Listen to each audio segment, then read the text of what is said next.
Tonight is the seventh in the series of programs sponsored by Esalen Institute on the value of psychotic experience.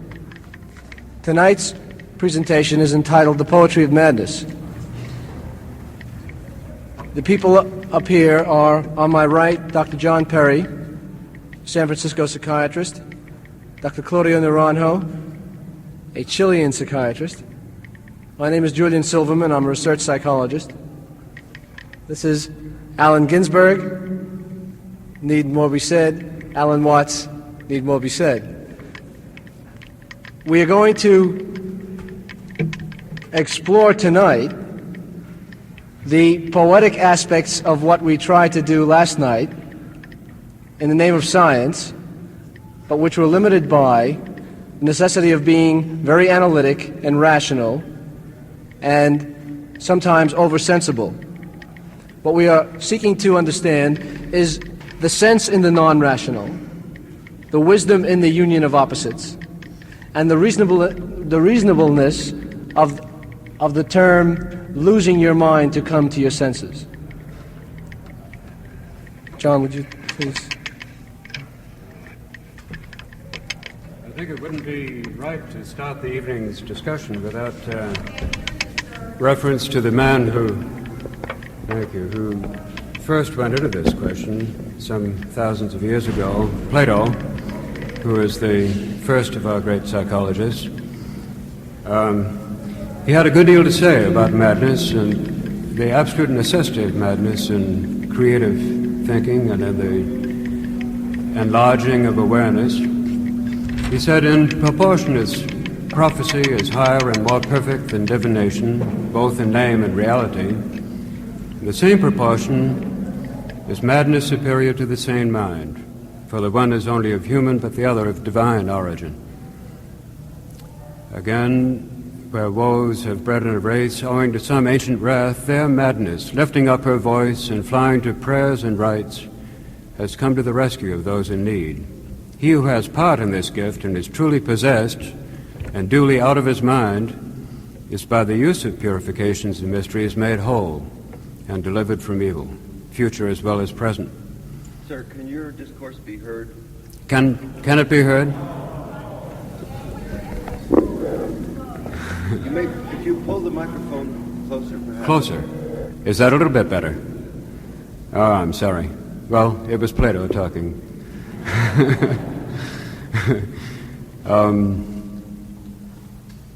And there is a third kind of madness, which is a possession of the muses. This enters into a delicate and virgin soul, and their inspiring frenzy awakens lyric.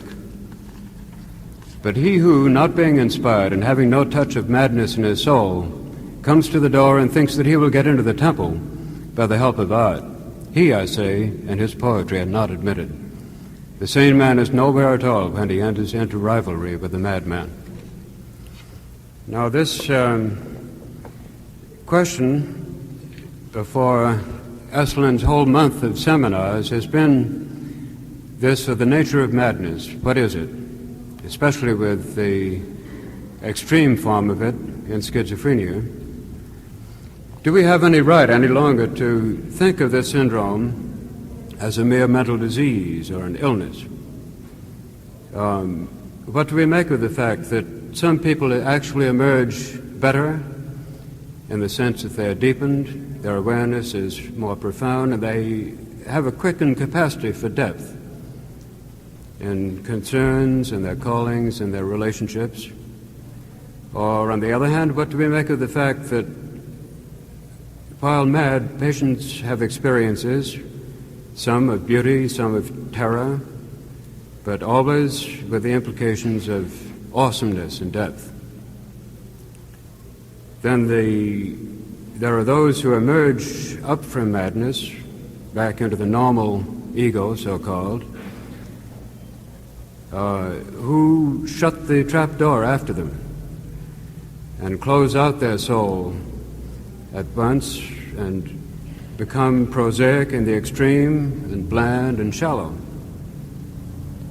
What goes wrong when a patient is a visionary looking into the heart of the cosmos and into the heart of his fellow beings, only when he's sick and is blind and constricted and timid, understanding nothing when he's well, and dependent for the rest of his days perhaps on some drug to keep his soul safely asleep and suppressed.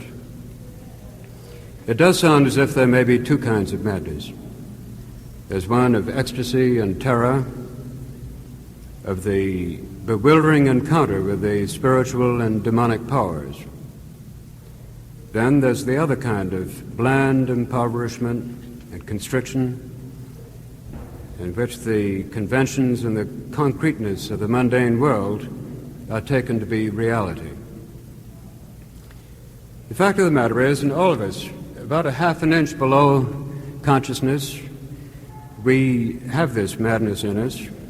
We drop into quite another state of being, with an altogether different view of the world, an altogether different way of growing emotionally to meet it.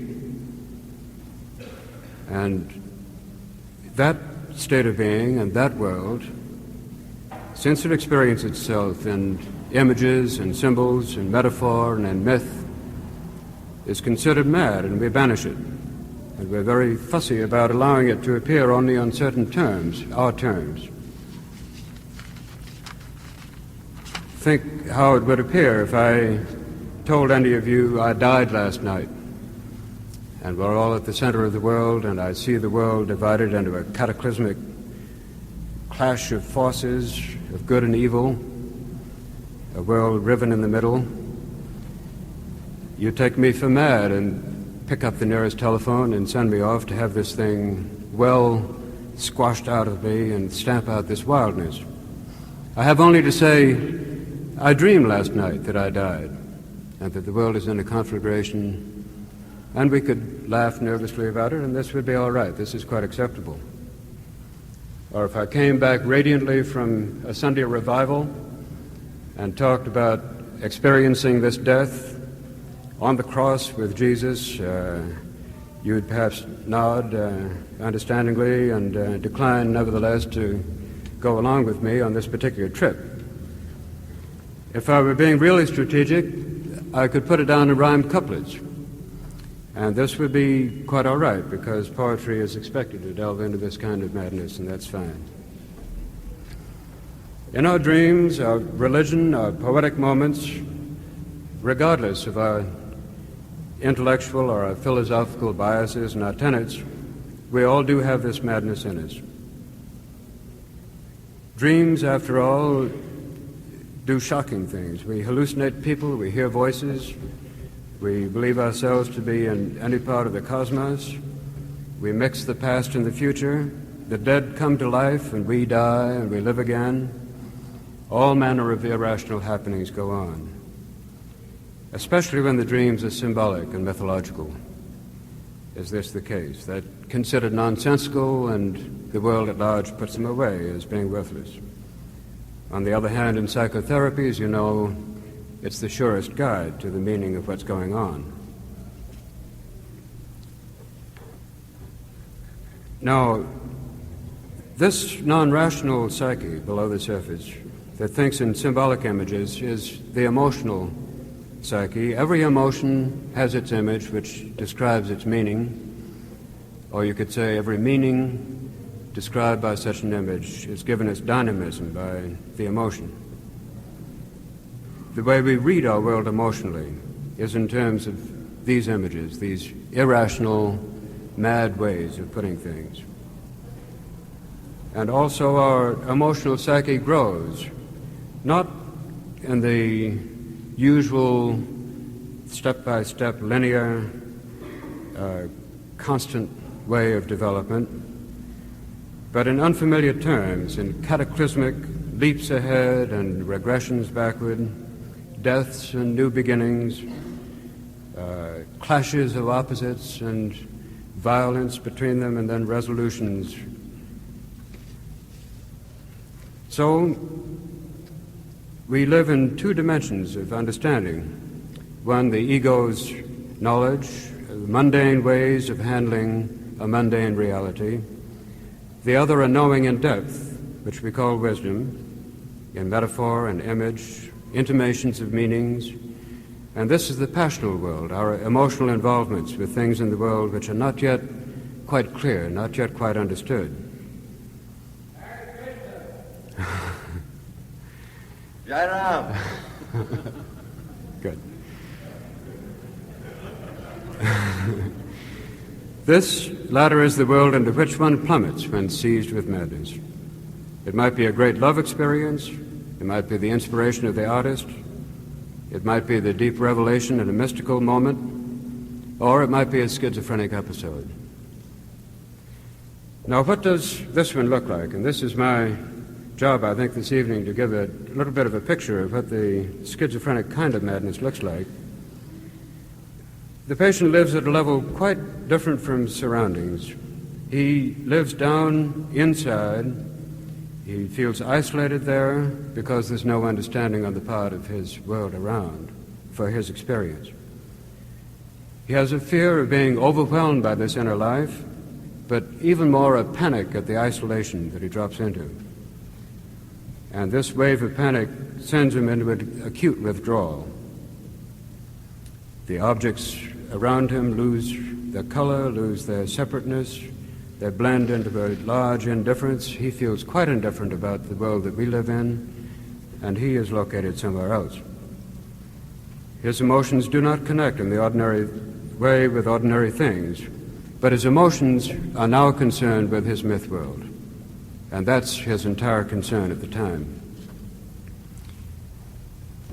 He's in a syndrome that can be described not in terms of Krepelindian diagnosis or in terms of clinical description, but in terms of the imagery that he's dropped into.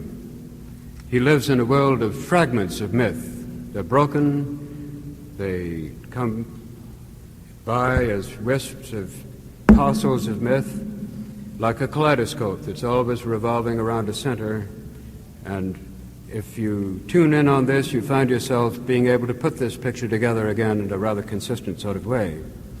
His world is almost unrecognizable to us. He's at an axis which is the center of a world, something we don't know anything about, a cosmic axis in which powerful events are taking place.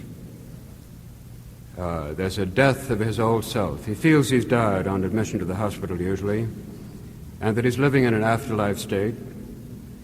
He's experiencing a tremendous clash of world powers, powers of light and dark, order and chaos, good and evil, and he is at the center, and they're both closing in on him. He's thrown back in time to the creation of the cosmos, participates that in the world beginnings, and repeats step by step the evolution of creation. He's raised up into a position of supremacy in the world, either in rulership or spiritual leadership or some sort of very particular supreme role. Then, along with the idea of being married to some divine personage, he experiences a new birth or perhaps his own rebirth, and along with this, a wonderfully peaceful resolving of conflicts. He sees a world that's ordered symmetrically in 4 quadrants. These might be continents or political powers or races or creeds, whatever, but at least structured in this way around a cosmic center. And by this time, when he's resolving his conflict, he's stepped out of this central position and is a normal ego standing aside and seeing that this is an integration of his spiritual world. Now, is all that gibberish? Are they distortions? Are they primary process, so-called, an archaic mode, which comes up to the surface only when the ego abdicates? Is it his thinking gone berserk, in which it's nothing but distorted confusions? Is it of any use in the modern mind that this process should be going on? Well, we get a clue to it in the fact that this very process is about 5,000 years old. This is well known in archaic myth and ritual. It is the main outline of the chief religious rites of early societies, early urban societies, which also had a recreation of the world at the renewal of the year, the renewal of the kingship. And each element of this process finds its due place exactly as it does in these patients. So we can't brush it aside as being just a gobbledygook. Not only that, but the patients are strangely similar to one another, which must indicate that there is some process going on that has an outline and a meaning. Now, I would suggest that this process clearly emerges as the psyche's way of dissolving an old state of being, very creatively bringing to birth a new start, with a vision of a new self, with a new potential, with a vision of a new design of life, and a new meaning in one's world, if it goes right. Meanwhile, there's tremendous distress, tremendous cataclysmic, not only isolation, but a crashing down and falling apart of the world that one has known, which is very agonizing. So to come through to this fruitful outcome is a considerable work. It looks as though the real pathology is not then in the images and the symbolic process. The madness is not a disorder at this level.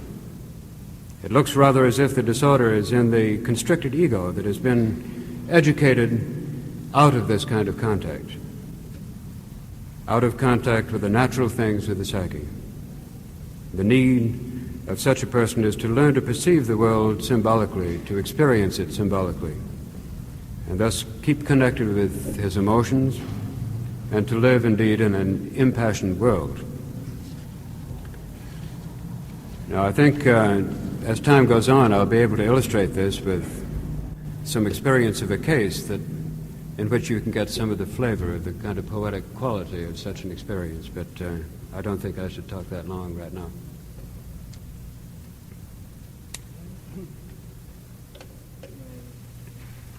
Or are you still cogitating?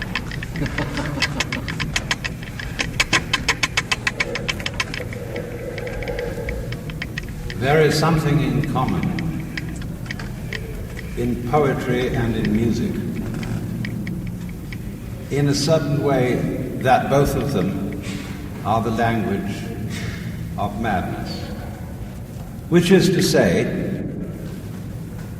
that the poet and the musician together speak a natural and universal language which Jakob Boehme referred to as the original language that all creatures spoke before the fall of man.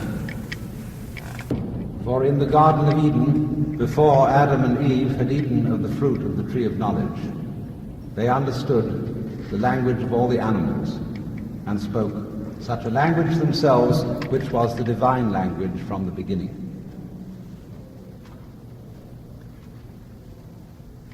This language is, of course, the language of the birds.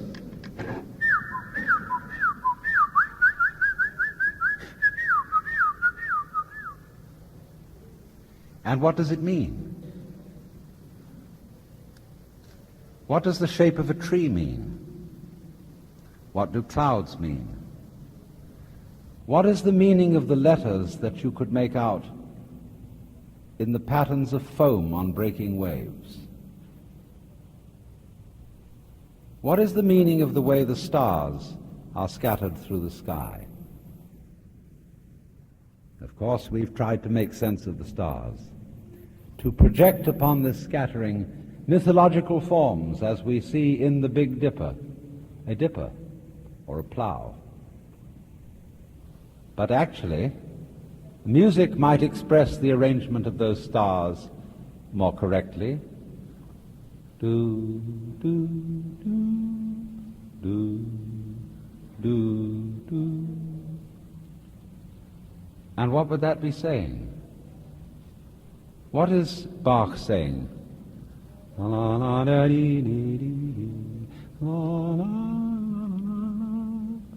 What's the meaning of that? And when a tree grows, you know, it goes kind of...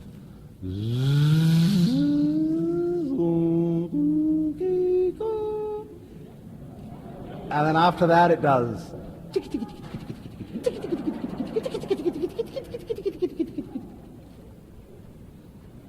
And we say, oh, isn't that beautiful?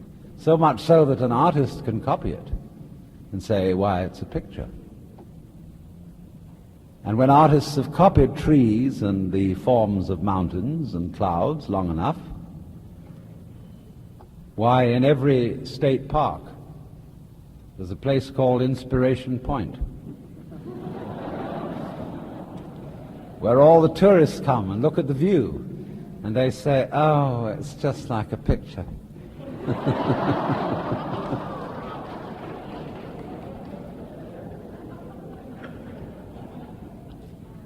Because you see, both poetry and music lead us to the understanding of what this world is all about, which is that it isn't about anything else. You see, the finest music in both the Eastern and the Western traditions is not descriptive music. It is not music which is to be understood in terms of something other than music. You are not expected in Hindu rags to listen for the sound of the rain on the roof, the sound of the galloping of horses, the sound of the murmuring of the sea. You are listening solely to arabesques of the highest complexity, of rhythm playing with rhythm. Things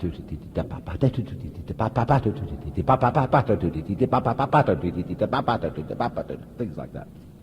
And exactly the same way in our own great musicians of the West, the same game is being played. And if this has any meaning at all, it is merely to draw our attention to the fact that the entire physical universe is doing just the same thing. We always, of course, like to find an explanation for what's going on. We say that butterflies have great big eyes on their wings to scare off birds so that they'll think something rather dangerous is looking at them. Or that a centipede has 100 legs so that it can get along better than an insect with only 6, or a humanoid with only 2.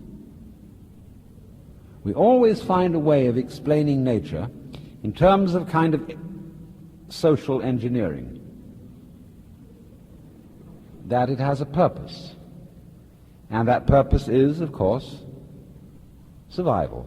There are 2 schools of thought about this fundamentally.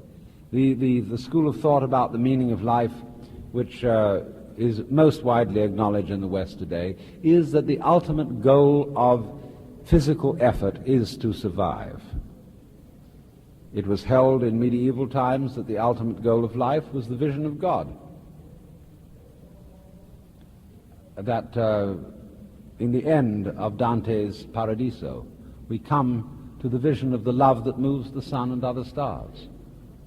But when Dante saw this vision, he made the comment that the angels that were surrounding the vision and singing songs made a sound which he compared to the laughter of the universe, because they were singing the word Alleluia, Alleluia, Alleluia, Alleluia. And what does that mean? Alleluia. It's like Hare Krishna. You know, when you say it enough, what a funny sound. Hare Krishna. You can go on, Krishna, Krishna, Krishna, Ram, Ram, Ram, Ram, Ram, Ram, Ram, Ram, Ram, Ram, Ram, Ram. What does that mean?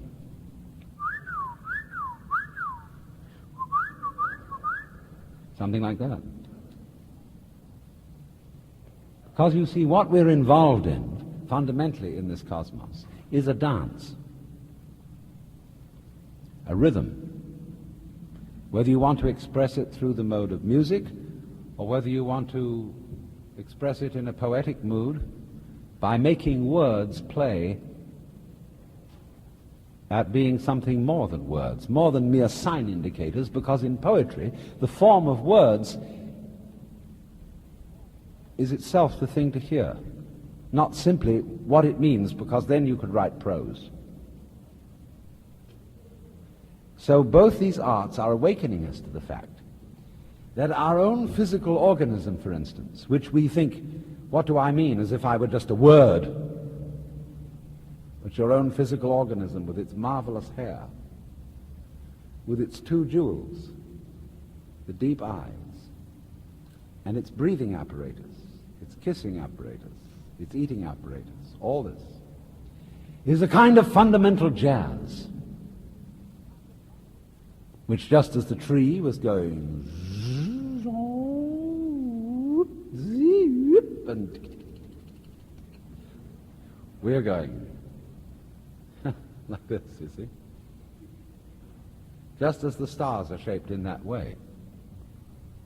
And as the goal of music is not the end, the finale, but all the going along of it, so in exactly the same way, the goal of existence isn't sensible, doesn't have a point, isn't serious. It's not some real reason why all this had to happen.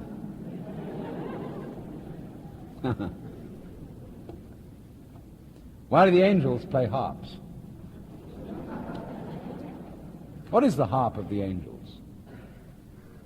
If you look at a harp, you see many, many strings, often differently colored.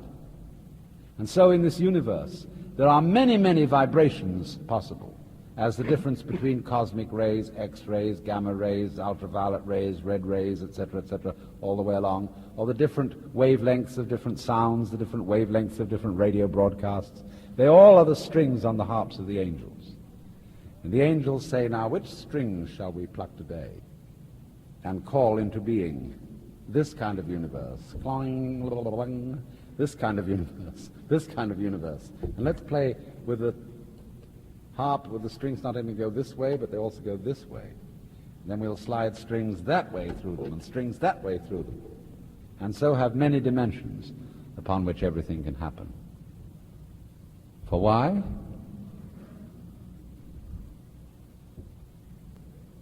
If you have to ask why, you're not listening. If you are listening, you dance with it. You don't ask why. And then, you would say, well, what's the point of telling you all that? That all this that we are doing, that we are, is just some kind of a chicky-boom, chicky-boom, chicky-boom, chicky-boom, chicky-boom. What's the point of saying that? Why do you have to have a point? If you must, I can say, well, if you get with that, you'll keep out of trouble. Because all the trouble is made by people trying to arrange the world, to make it purposive, to improve it, to make everybody serious, to get with that thing. They're the troublemakers. Tantum religio potuit suadere malorum. Too much religion is apt to encourage evil.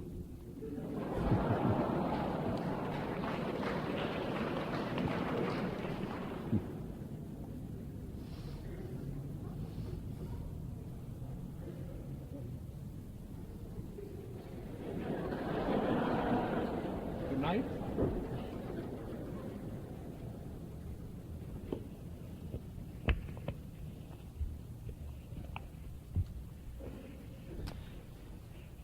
There's a paragraph of Kafka that I would like to quote exactly, but I read it several years ago. I couldn't find it during the day today. But it says something like, the people who live on the slopes of Mount Sinai speak awkwardly and don't have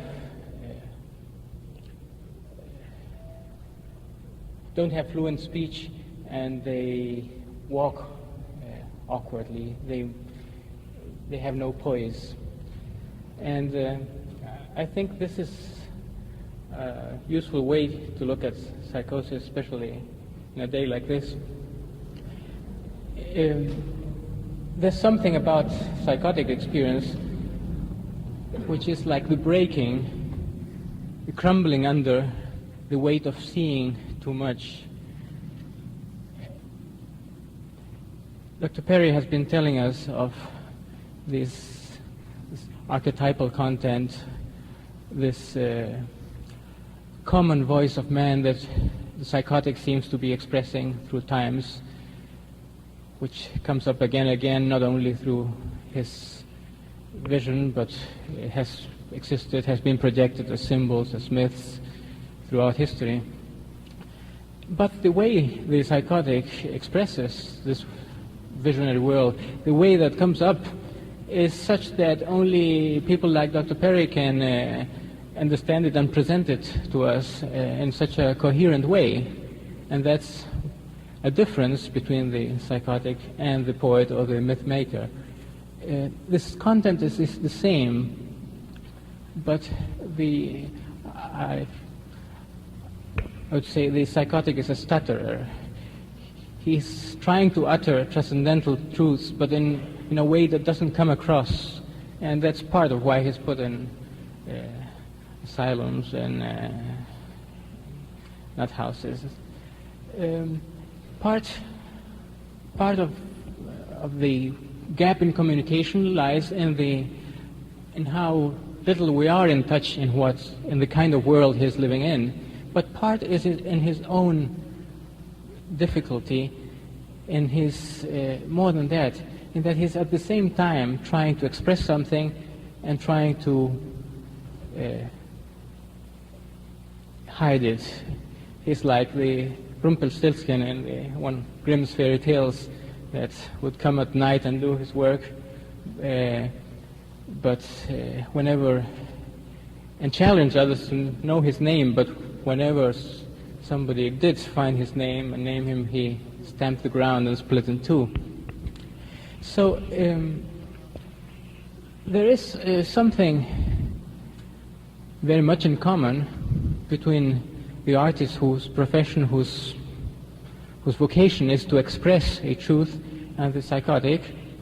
But I think it would be very worthwhile to see what happens in this process that makes a person specifically not an artist, but go into this different condition.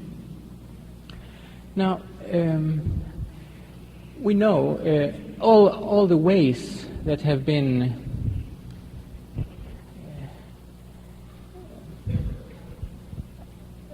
shown or prescribed to lead to the way of human integration or greater wholeness, speak of dangers, speak of this phenomenon we're talking about, psychotic, as a possible danger in the way. He speaks of this danger of Persephone, of being imprisoned during the journey to the netherworld. Even Maslow, in recent days, is talking of the dangers of be-cognition, as he says, being cognition, peak experiences. And not only is this a pitfall talked about in the formalized itineraries for human development, but it happens spontaneously. Men who are in the great quest, especially artists, every now and then fall into this. Schumann, for instance, may be an example towards the end of his life. 40s is an uncommon age for schizophrenia, but it seems to be the kind of schizophrenia that occurs on people that are, in a way, looking for it, trying to break down the wall to the other side of existence. Hölderlin may be an instance of the same. So, and some of these are really accidents with no recovery. Part of this, as many throughout this SLN endeavor have been pointing out, that this is largely due to the cultural context in which these experiences have taken place. The incarceration policy towards the psychotic. Otherwise, Schumann, for instance, was living in a world where every musical note was an angel, and he lived among angels and conversed with them and did not communicate with other people. He had nothing to say, it seems, but was quite harmless and probably a different environment might have led to a different resolution of whatever he was in. And reasons to believe that this is so are the successful trips, well, they're quite rare. Mysticism could be that of the Ramakrishna, or people who are not seeking in this kind of way, like Swedenborg. He was a scientist before his great experience. He was, in fact, this is little known, but one of the most universal minds that have existed, probably. And through the process of his writing and trying to understand and build up an edifice of all the knowledge available to his time, and the process of deepening of his own understanding, he came to the first experience of contact with his own voices, which became angels and showed him the other world, and that brought about the change in his interest from science to, however it's called, formerly theology, but it was an endeavor in finding what the truth about everything is. Now, in our culture, these instances are very rare. In other cultures are more the rule than the exception. I'm referring here specifically to shamanism, as Dr. Silverman did yesterday. The shaman is typically a man who goes through a crisis that may take the form of what we would call psychosis or not. And he lives in cultures where everybody has the right to be crazy. They know the difference, but everybody has the right to be anyhow. And more often than not, these experiences are valued and looked at with awe and with some expectation. And the person undergoing them is encouraged to stay with whatever it is. And it seems that with psychosis, as with other ills or apparent ills, the statement of homeopathy is valid. Similia similibus curantur. The similar cures the similar. To cure psychosis, what you need is more psychosis. To get rid of a delusion, for instance, what you need is really pay attention to that delusion and see and take more its side rather than battle it. And so shaman in these cultures typically becomes well. We've looked at shamans. The anthropologist stereotype for a shaman is a medicine man, but this is forgetting that the shaman is the original artist too. More often than not, a shaman is an accomplished dancer, a magnificent dramatist, a poet. He's an inspired man that speaks through all the possibilities he has available. And there's increasing evidence that the prehistoric cave paintings, the earliest art, plastic art in humanity, is a shamanistic, specifically shamanistic form of expression and activity. So putting this together, it would seem that we have these two extremes, that the psychotic and the artist,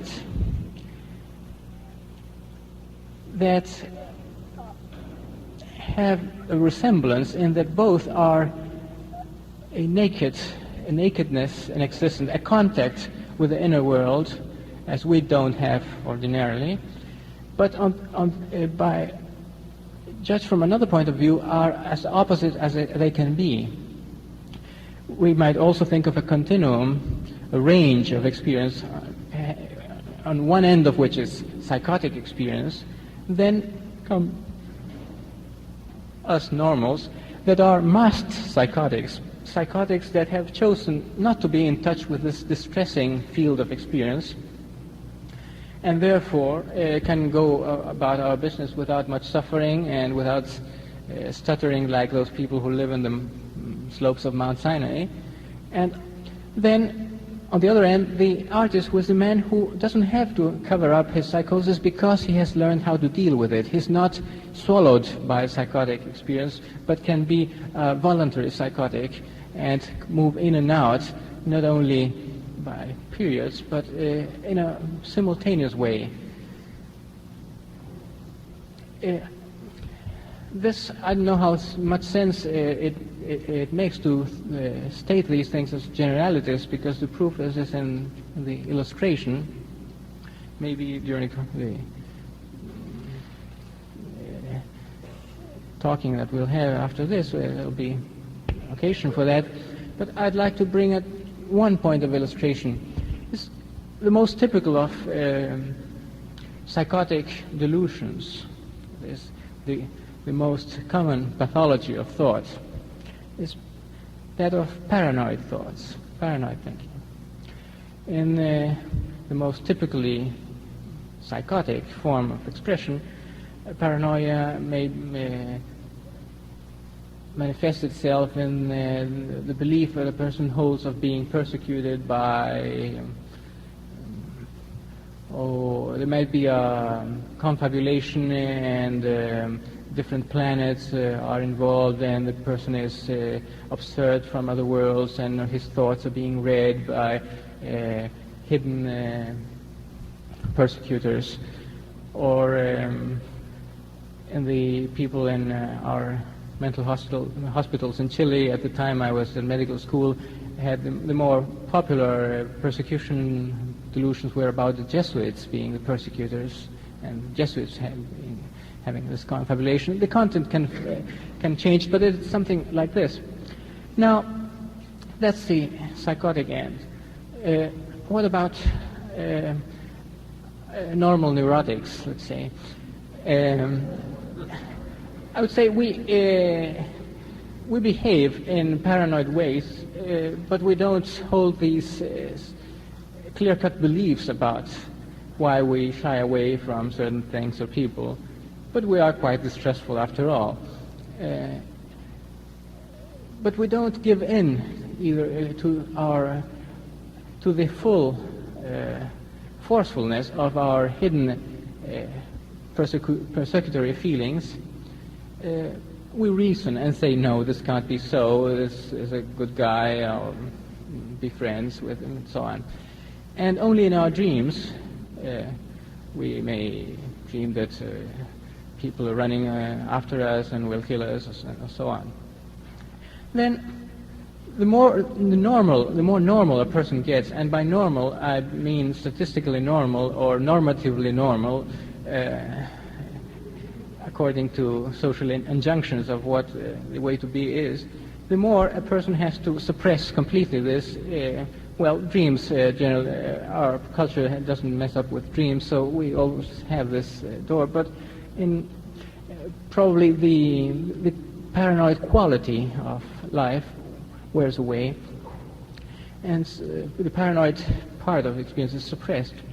Now, if we start going on the other side of the range towards the more extraordinary abnormalities, we get the exceptional psychotics, or the borderline psychotics that become famous, like Wilhelm Reich, for instance. And we can, speaking of paranoid tendency, I could quote, cite his book, perhaps you know, The Murder of Christ, and he puts forward in a very forceful and convincing manner how we are killing truth in every minute, and how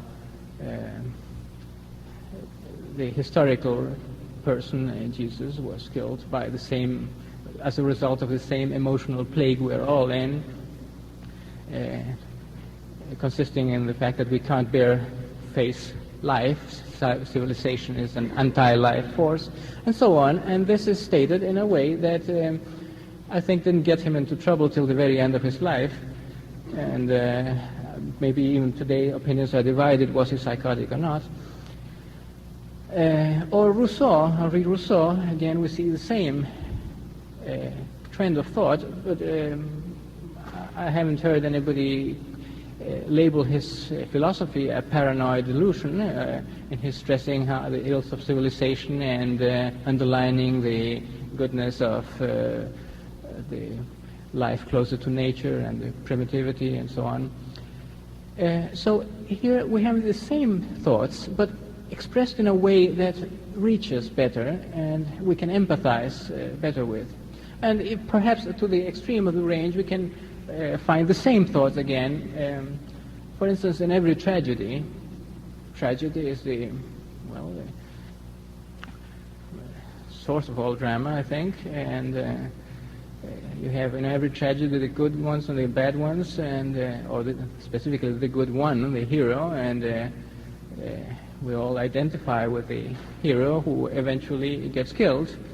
And here we see the enactment of the same thing, the same picture of the world that the paranoids are presenting us, that the evil wins, and the most valuable part of ourselves, the part that can identify with embodiment of goodness, is suffering, is always undergoing this tragedy, which we don't allow ourselves to take sides with and responsibility for, but we enjoy it projected out there in the tragedies some artists make up for us. Now, the origin of tragedy in Greece was based on the cult of Dionysus, and the story of Dionysus is like the archetype of tragedy. He was persecuted since he was born. He was Zeus' wife was very jealous about this infidelity of Zeus and wanted to kill him right away, so he was hidden by Hermes in the forest and till he grew up. But once he was out of the forest and started his mission again, the persecution went on. And and the myth is full of the allusion of the killing and the eating up of. The ritual is that of the eating up of an animals that personify Dionysus.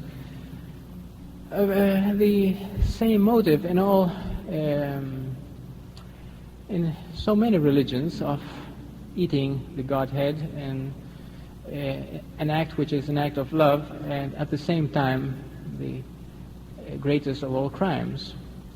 In the history of tragedy in more modern times, we see the motive starting again from the crucifixion through the mystery plays in the Middle Ages to the more elaborate forms of our days. So what is it all about? It's all about the notion that the world is wrong and goodness is being smashed every moment. And this is talking to some part of our feelings that just with which our minds usually don't go along with, but we just call it art. And everything goes in art, and art talks to our unconscious. Now, the psychotic is somebody who says, no, art is not just a luxury or pleasure. He really sinks into the meaning, into the feelings involved here, and it's not so easy to handle this when it becomes more than a play with symbols that are out there and are not us. So, in a way, the artist has a great medium to cope with this tremendum that the psychotic is lost in, and this medium is a medium of symbols. And symbols can serve to express, but also to create a distance and say, it's not me, it's that over there. And perhaps this is why mystics, not only mystics, some very men that knew about the content of all this, sometimes have had some disregard of art. For instance, Kierkegaard, he thinks of the aesthetic dimension as a substitute for the ethic with which he is concerned. The aesthetic is still playing around, playing it out there. And many mystics have been remarkably uninterested in the world of symbols, and claiming that this is only a pale shadow of the reality. Yet, in actual practice, probably the artist, the accomplished, the great true artist, which is probably a minority among artists, is also a man that is conveying the same kind of truths and same contents. Allen Ginsberg, it has been said that at least certain kinds of inspired schizophrenics and poets are in touch with the same things, except the psychotic makes a bigger pest of himself. What do you have to say about that? I would like to present some symbols. For the goddess or bodhisattva compassion, the Sutra Enmei Juku Kanon Yo. Kanze o namo butsu yo butsu in yo butsu en bupo so en jorako gajo chonen kanze on bonen kanze on nen jushin ki nen furishin. Kanze o namo butsu yo butsu en bupo so en jorako gajo chonen kanze on bonen kanze on nen jushin ki nen furijin. Kanze on namo butsu yo butsu en poppo so en jorako gajo chonen kanze on bonen kanze on nen jushin ki nen furijin. Kanze on namo butsu yo butsu en poppo so en jorako gajo chonen kanze on bonen kanze on nen jushin ki nen furijin. Kanze on namo butsu yo butsu en poppo so en jorako gajo chonen kanze on bonen kanze on nen jushin ki nen furijin. Kanze on namo butsu yo butsu en poppo so en jorako gajo chonen kanze on bonen kanze on nen jushin ki nen furijin.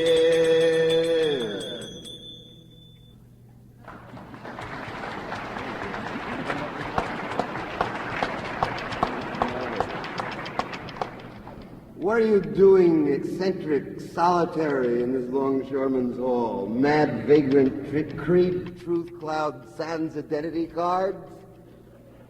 It's San Francisco, all right. Anyway, the people disappeared. Downtown Longshoreman's Hall branch office for the Chamber of Commerce runs the street light all through dark winter rain by UNIVAC, piped from the Washington lobby. They've abolished the streets from the universe. Just keep control of the lights in case of ectoplasm trafficking through the dead market. Where the Chinese restaurant used to play Muzak in the early century. Soft green rugs, pastel walls, perfumed tea.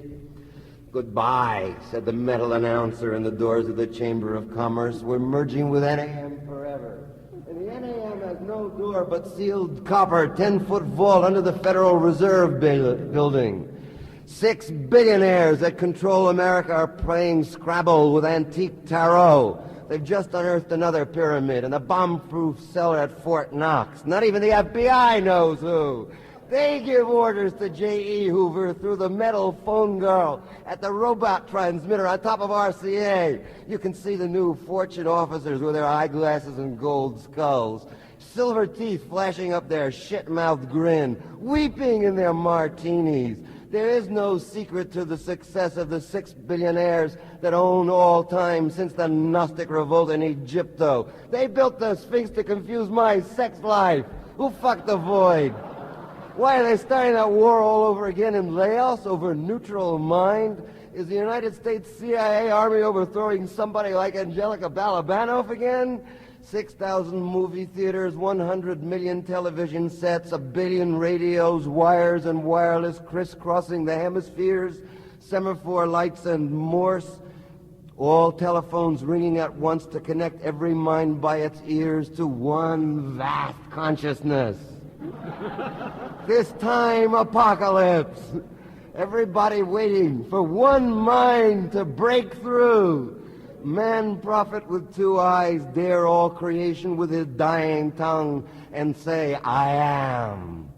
Messiah swallow back his death into his stomach, gaze through the great pupils of his body's eyes, and look in each eye man, that eyeglass, fearful, myriad look that might be God's eye, see through death, that now are Clark and ego and psychiatrist reading man law.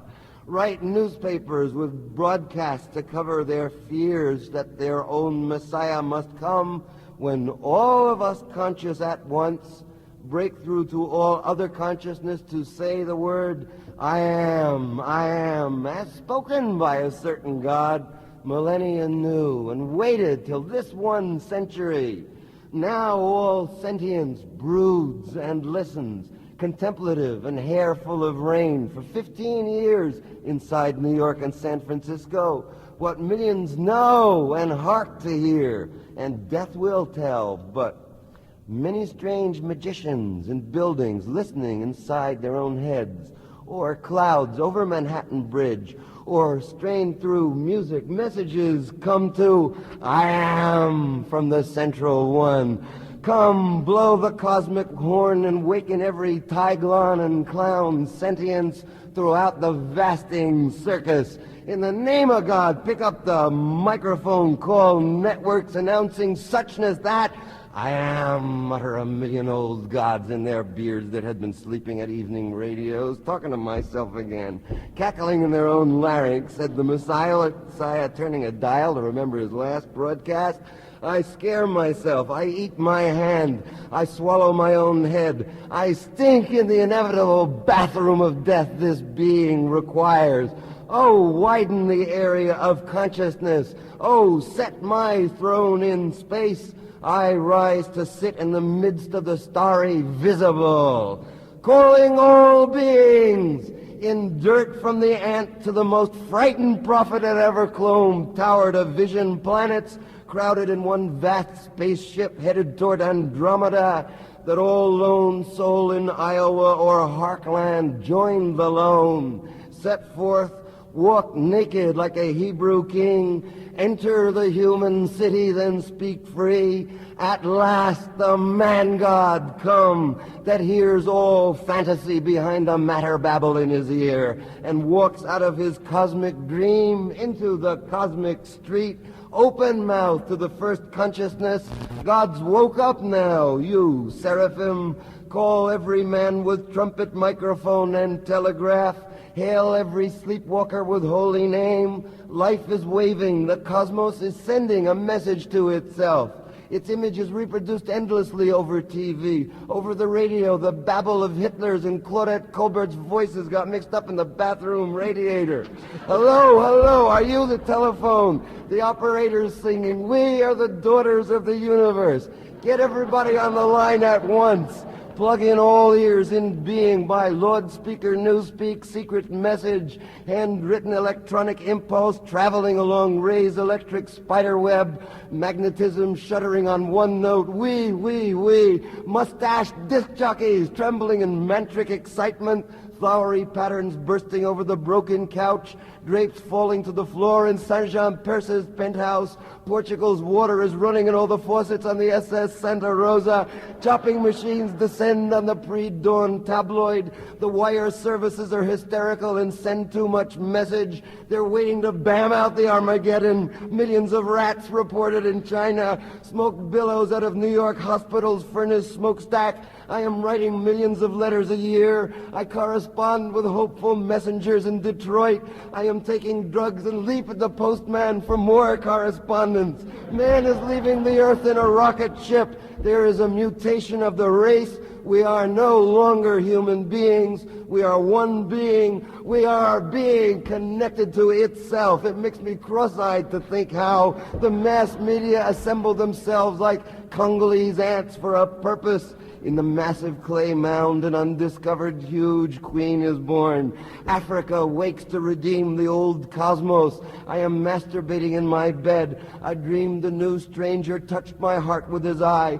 He hides in a loft side street in Hoboken. The heavens have covered East 2nd Street with snow. All day I walk in the wilderness over white carpets of city. We are redeeming ourselves. I am born. The Messiah is awoke in the universe. I announce the new nation in every mind. Take power over dead creation. I am naked in New York. A star breaks through the blue skull of the sky out the window. I seize the tablets of the law.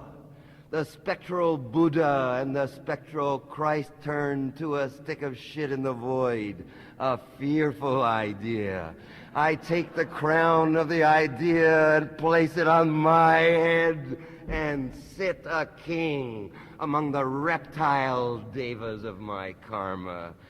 I in every forehead sleeping waxy and the light gone inward to dream of fearful Yahweh or the atom bomb. All these eternal spirits to be wakened, all these bodies touched and healed, all these lack love, suffering, the hate, dumbed under the rainbows of creation. Oh, psychiatrist, the means of heaven at hand, thy rocks and my rocks are nothing. The identity of the moon is the identity of the flower thief. I and the police are one in revolutionary numbness. York, mercy, the octopus, it cometh over the void and makes whistle its lone-mouthed flute, you me, forever. Stop arguing, Cosmos. I give up, so I receive a happy letter from Ray Bremser, exiled home in Jersey jail. Clocks are a building for 1,000 years, ticking behind metalloid-esque electronico-clankered industries, smokeless and silent mind city. Dawn of the ages, man, thy alarm rings in sweet myriad mornings through every desperate card street. Saints wait in each metropolis for message to assassinate the old idea, that 2,000-year-old I-God man thought was being, secret mystery, unbearable God above, Yahweh alien, handless, tongueless to poor man who'll scream for mercy on his deathbed. Oh, I saw that black octopus, death, with supernatural antennae spikes raying awful waves at my consciousness. Huge blind ball invisible behind the rooms in the universe. A not a man, a no one, nobodaddy, omnipotent telepath, more visionary than my own prophetics and memories. Reptile, sentient, shimmer, feel whole here, dense soullessness, wiser than time, the eater, darkness, hungry for all, but must wait till I leave my body to enter that one-mind nebula to my recollection. Implacable, my soul dared not die, shrank back from the leprous door-mind in his breast, touch him and the hands destroyed, death god in the end, before the time world of creation. I mean, some kind of monster from another dimension is eating beings of our cosmos. I saw him try to make me leave my corpse illusion Alan, myth movie world come to celluloid end. I screamed, seeing myself in reels of death, my consciousness a cinematic toy played once in faded attic by man already forgotten, his orphan starhood inked from space, the movie industry itself blot up its history and all racked myriad epics, space wiped itself out, lost in a wall-cracked dream itself had once disappearing, maybe trailing endless comet-long, trackless through what unwanted dimensions it keeps dreaming existence can die inside of. Vanish this cosmos of stars I am turning to bones in. That much illusion, and what's visions but visions? And these words-filled methadrine. I have a backache, and 2 telegrams come from midnight messengers that cry to plug in the electrode ear to my skull down street and hear what they got to say. Big lives like trees of cancer in Bronx and Long Island. Telephones connect the void's island, blissy darkness scattered in many man mind.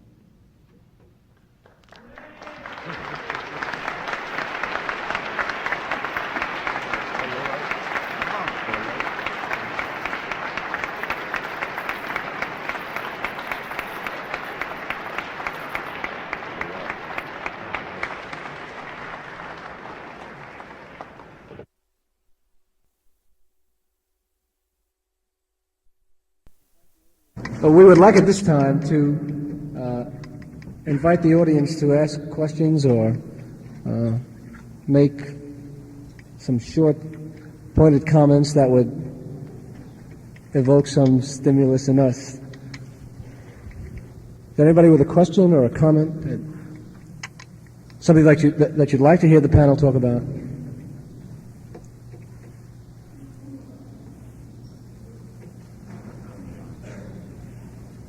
Could you get up?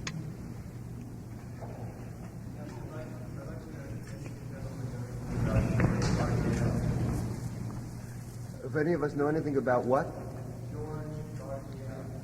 Gurdjieff? Gurdjieff.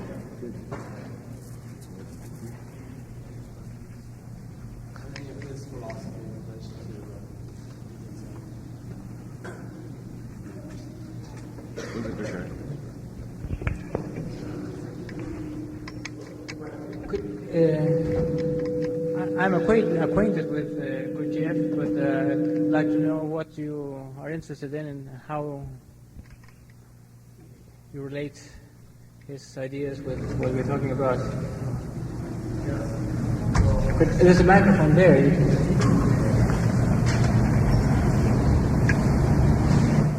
In particular, I remember Gurdjieff talking about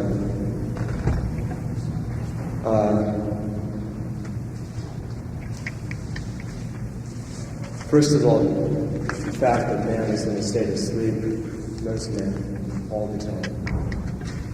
And that essentially organic life is simply a means of feeding the earth, essentially, or acting as some kind of medium between dimensions, and that the final result of this is the growth of in our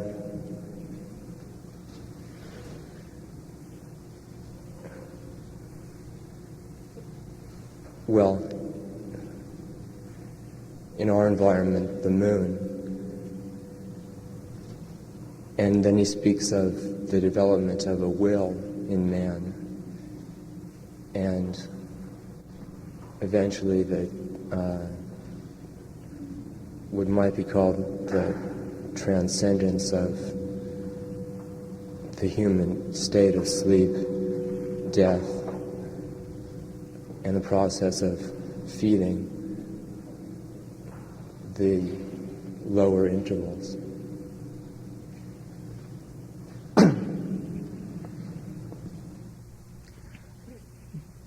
Gurdjieff shares with all the enlightened ones and the philosophies or conceptions of the world left behind them the notion that what we call normal man is all wrong. In this particular view, the stress is in the condition of sleep, that is, lack of consciousness. This idea of sleep versus awakening recurs in all schools. Buddha, the word itself means awakened. And naturally the way is a way of developing consciousness, and what can we become conscious of? What we naturally of what we are unconscious of at the moment. Now this can be very practical matter, Gurdjieff himself is reported to have criticized his students by trying to be conscious of remote things rather than being conscious of how they tie their shoes in the morning. Because consciousness is a very big word, but what we have in our hands is the development of attention. And this particular approach is very marked by the exercising of awareness to the immediate experience. And one of the many connections between this conception to the issue of psychosis is that of psychosis being like this genius inside the bottle, and the story of the Arabian Nights, when the fisherman gets a bottle from the sea and opens it up, and inside is a jinn and one of the genius, and that can we all have bottled up powers that eventually can be used, or if we open the bottle prematurely or it breaks when we're not expecting it, or we rub the lamp, and according to one or other of his stories, this tremendous power can use it for its ends. I'd like to direct to Mr. Watts, because I'm hung up over a point in my mind, which is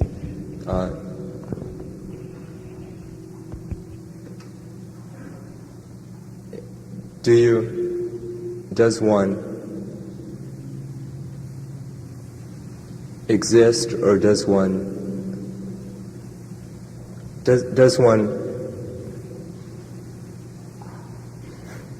waves one's hand. Well, could I hear any comments on any opinions about Gurdjieff from you? Gurdjieff was a magnificent old rascal who lived a joyous life, and most of his disciples lived extremely restricted, rigid, and serious lives, because the object of Gurdjieff's method was to weed out those who understood from those who do not. And those who understood went away, and those who did not understand remained.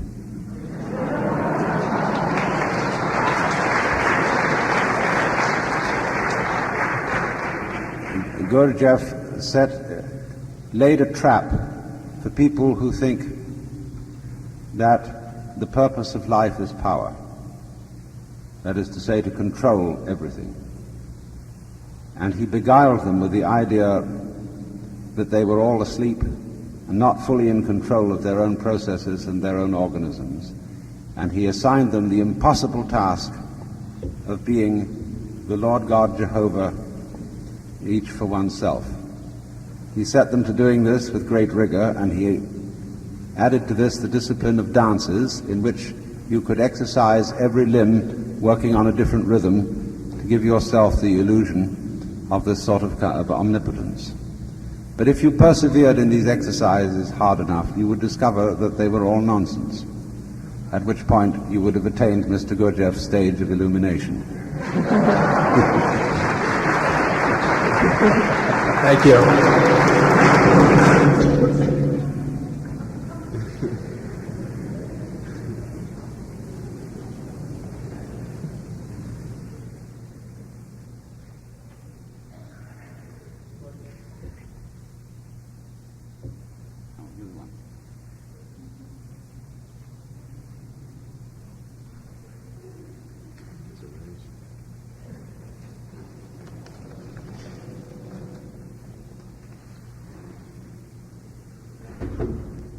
Watts's comments on Gurdjieff prompted me to inquire of perhaps a similar commentary on the Subud phenomenon, and especially since some people were talking about phenomenon of psychosis tonight and how it appears in different ways, and some people have compared the exercise in Subud to a simulated psychosis.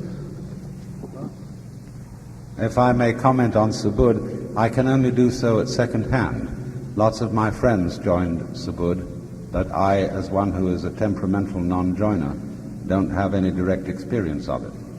But I must say that those of my intimate friends who did participate in the Latihan seem to have derived certain benefits therefrom. If in case any of you don't know about it, I don't think I should take too long on this, but it has some relationship to what we're talking about. There was a mystical experience for an Indonesian gentleman by the name of Pak Subu, who could pass it on to others by opening them. And to open someone else, you tell them they're open, and that they must from then on regard themselves as being moved by a power within themselves but beyond themselves, which by its spontaneous wisdom would direct them in the path of the great life.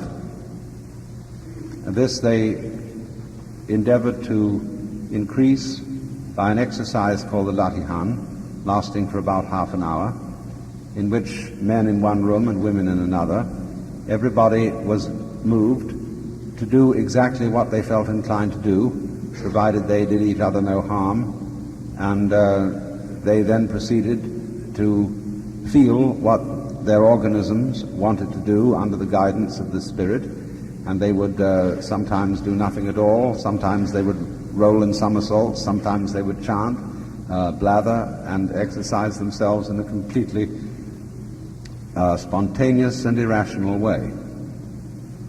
A certain amount of this is of enormous benefit to everybody, because it is on the principle of the book of Genesis.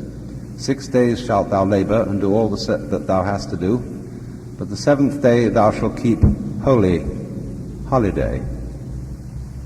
And so for 6 days, or for 6 parts of one's life, one should be sane and rational and follow the society game. But in order to do that, everybody needs a carnival. Carnivale, farewell to the concerns of the flesh. Farewell to rationality and let off steam. Our culture does not at present provide for this, and it's a very serious mistake. Because just in the same way that the Golden Gate Bridge is constructed to have flexibility so that it will swing in the wind, for that reason it remains intact. But if the Golden Gate Bridge were completely rigid, every time there was a strong wind it would collapse. So it is the same with people who are rigidly sane all the time and always try to keep their thoughts in order. They become extreme prey to very dangerous kinds of psychosis. But if you will please be sure to go crazy for at least half an hour a day, you will be sane. And so everybody should allow themselves a certain space to and they'll be all right.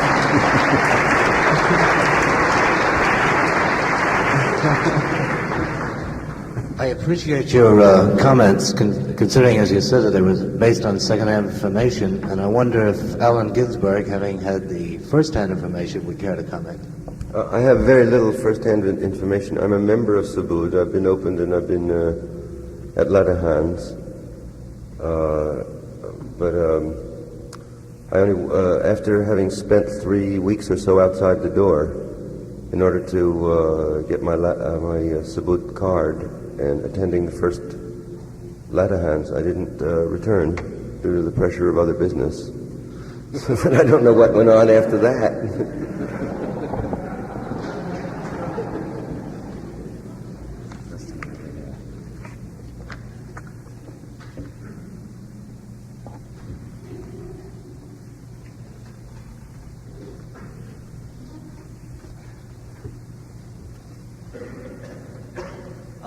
I have a rather clinical question.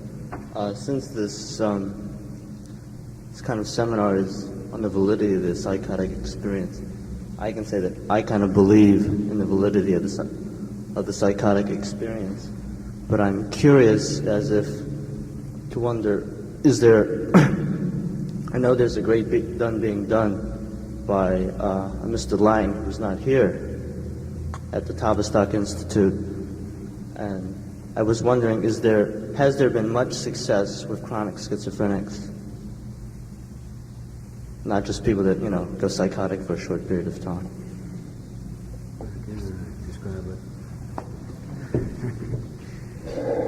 I think two of us should answer that maybe, because one is of the past and one is of the future. I have worked with people in schizophrenic breaks for a good many years, part-time. Most of my time is spent as an analyst, but I do have an interest in this for the very reason that it does seem to me there's a kind of vogue nowadays not to listen to the patient anymore. You know, the patient comes in with trouble, and the first thing you do is snow it under with as much medication as you can and obliterate the patient's experience and try to yank them back to where they've been before they came in, which is too bad because that wasn't quite so good. That's why they had a break. And over the years, I found that, yes, that can be considerable change through the psychotic experience and change for the better. But it's a lot of very hard work, and the part of this that belongs to the future, which I think Julian should also talk about, is that I think if you set up proper hospital conditions, where this condition is not considered just things gone wrong only, but where you have a whole atmosphere on the part of a hospital staff of acknowledgement of the validity of this thing, it makes a difference to the patient. As I was mentioning before, part of the difficulty is this profound feeling of being isolated and down inside one's own experience that cannot be at all communicated with anybody else or made clear to anybody else so that they can respond to it. And if you have a staff that are not necessarily psychiatric, perhaps even preferably not, but people who've been there, who have a feeling for it and who can kind of tune in on it intuitively, chances are the thing might go very differently. Because in individual cases, I know, in spite of the hospital atmosphere, if there is someone around who does participate and empathize and listen and really come into close connection with that experience, the thing does go quite well. In the short run at least. Then, of course, there are many hazards afterward as to what becomes of that experience once they leave the atmosphere of that relationship. But Julian might give a word or two as to some plans we have for that kind of project. John Perry is one of a number of gifted clinicians who's written about people who've gone through psychotic experiences and recovered in a fashion that allowed them to do things emotionally and psychologically they were unable to do before they became so-called mentally ill. Apparently, also some clinicians who've had both first-hand experience and treated a number of psychotics report in very intense and powerful terms the nature of the psychotic experience as a healing process, something that has to be gone through, not aborted. These facts, and also the first-hand reports by people who say, I've gone there, I've been there, I've come back, I don't want to ever go there again, but it's good that I went there. Now, these are facts, these are data that we have to grapple with as people who are dealing with treating. We're treating people by cutting that thing off. See, now it may be we're cutting that thing off in a large number of people who it not ought to be cut off in. And some of the things we're planning have to do with allowing this process to go on in a safe atmosphere. You see, you just can't go mad down whatever the street is out here and expect, if you're a public nuisance, to get away with it. But if you have an environment in which this process can unfold in a way that doesn't disturb anybody except the people in your immediate vicinity, and they're with you, they accept the nature of the importance of what's going on, well, then we have a feeling that we can really help these people get through something that will make them, as Carl Menninger said, weller than before. And that's what we're about. Also, in people who go through a rotten life, it's very interesting that the incidence of schizophrenia in the lowest classes in our society is much higher. Prevalence rates are much higher. People who go through severe emotional disturbances, who lose their jobs, who don't function effectively for one reason or another, seem to be more prone, if they're so built, to go through this experience. So that the psychosis serves another function besides a problem-solving venture. It also protects them from an environment, that kind of environment, that's totally oppressive, truly unpleasant. Lang, in his book, The Politics of Experience, is writing about a conversation between two psychotics, which is absolutely the farthest out thing you've ever heard. One guy's talking that way and the other guy's talking that way, and they're talking to each other, but they're not talking to each other. Anyway, he says it like this. He's talking about Smith and Jones. To regard the gambits of Smith and Jones as due primarily to some psychological deficit is rather like supposing that a man doing a handstand on a bicycle on a tightrope 100 feet up with no safety net is suffering from an inability to stand on his own 2 feet. We may well ask why these people have to be, often brilliantly, so devious, so elusive, so adept at making themselves unremittingly incomprehensible.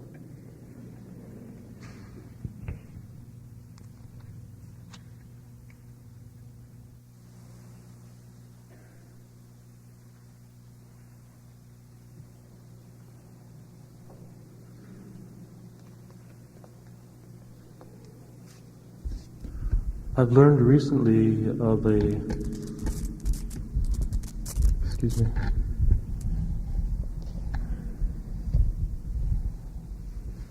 of Scientology, and as I understand it,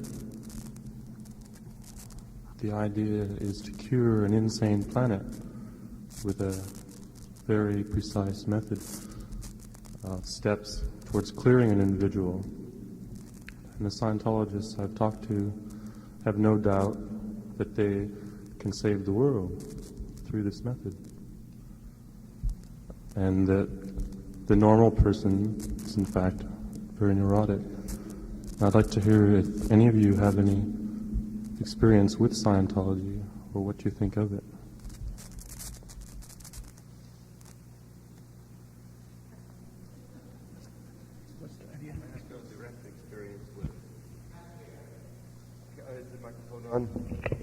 Yeah, I have no direct experience with it except through Burroughs, who was involved, William Burroughs in London, who was involved with it for the last 6 or 7 years, at first theoretically, and now apparently involved directly with the whatever organization there is in London. He's written a very intelligent pamphlet on it, which I think the Scientology groups are circulating. Basic theory is that if you will get up and repeat, sit down and repeat over and over again the images to which you are attached. Through repeating them several dozen times and having them played back or fed back to you, a feedback is set up which after a while eliminates the obsessive affect connected with the imagery, so that after a while you begin to look at it objectively or without compulsive affect or without hysterical affect. Burroughs at the moment swears by it as a method of clarifying sensory consciousness.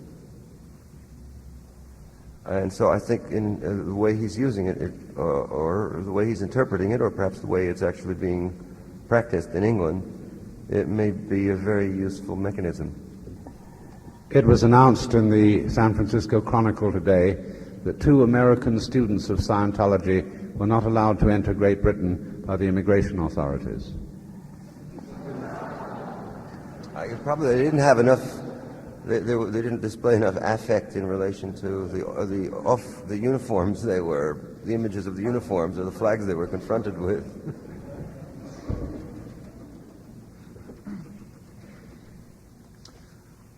On the left backside of a baby cockroach there stood a queen bee in her tiny amber coach. He walked a mile to make her smile. Oh, that crazy, lazy, black baby cockroach. Richard L. Galliot. Question: has anyone ever actually proven that reality exists?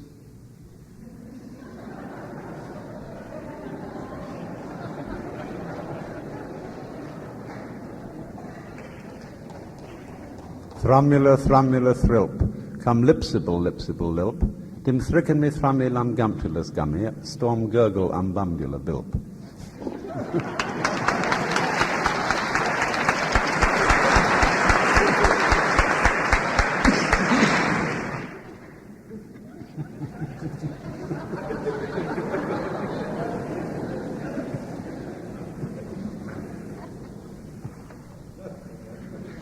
Yeah, there's a funny kind of confusion here. It's as if most of the panelists were talking to an audience of solid, citizenly believing psychiatrists instead of what I presume it is, a number of people who consider themselves schizophrenic, psychotic, but viably so. So how many here actually consider yourselves viably psychotic? Will you raise your hands? Or who have had psychotic experiences or are in present state. And how many consider themselves like completely normally sane and like not to be categorized? Is there anybody that... Yeah, well, what I mean is that the tone or affect of most of the addresses here have been as if it were not recognized that we are all in a conspiracy together to manifest the experiences that we have had as being more real than that which is taken to be sanity by the official sane makers. And I think one problem with Dr. Perry's address was that he was still referring to this deplorable condition that we are all suffering as if sympathetically, but still hiding his light in a bushel.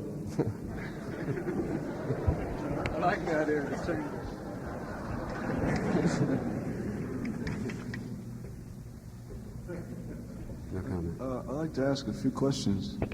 I'd like to ask Mr. Ginsberg about possibly the difference between re-educating old ideas and assassinating them. And I'd like to ask Mr. Watts about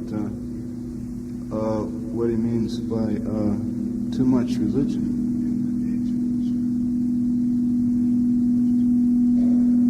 I don't know what I'm saying about the age.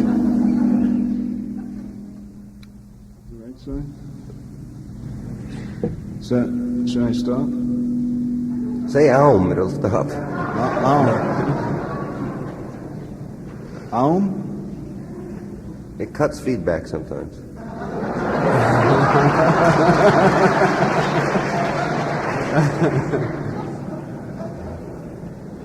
That always reminds me of the first part of Eddie Fisher's song, or something, Om My Papa, or something like that.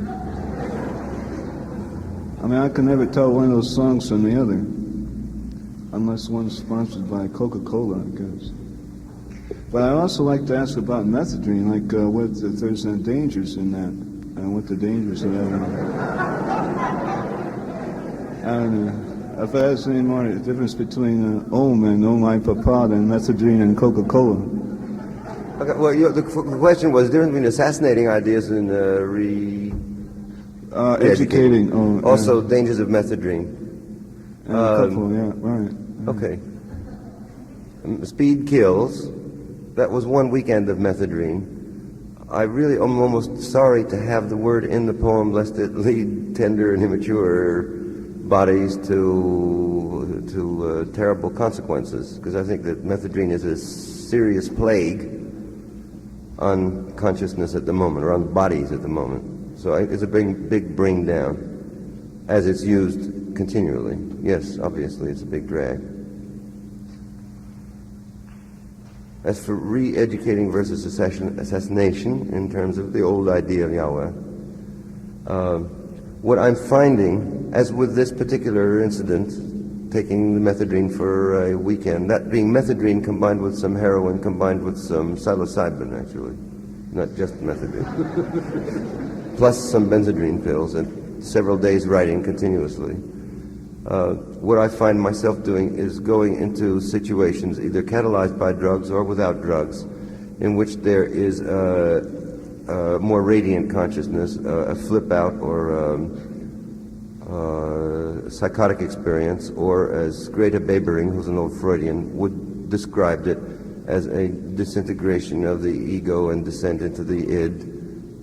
But I always find that I wind up reintegrating or returning to normal, as this specimen poem did, slightly altered, so that I find the best upaya, or most skillful means for dealing with the unconscious, is to go take a bath in it, distrust all conclusions, come back with whatever is usable and not insist on anything. So that would eliminate Siran assassination style. I understand. I don't understand. I don't understand. At first, I don't understand if you said reiterating or reiterating. Was that integrating? IT or ID? Reintegrating. She said, she being a sweet old lady who was analyzed by Freud. Well, I always thought it was a pun on id, but it wasn't, right? No, I wasn't thinking that. Well, right at that point, I didn't understand from there on. Understand what? Except for the bath. I understood something about a bath, but I haven't bathed in days. I'm at a loss. I didn't understand that either. I haven't taken acid for a year. I'm at a loss.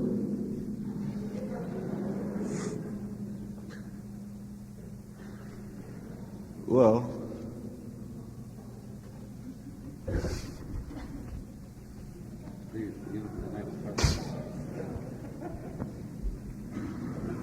you had a question? What?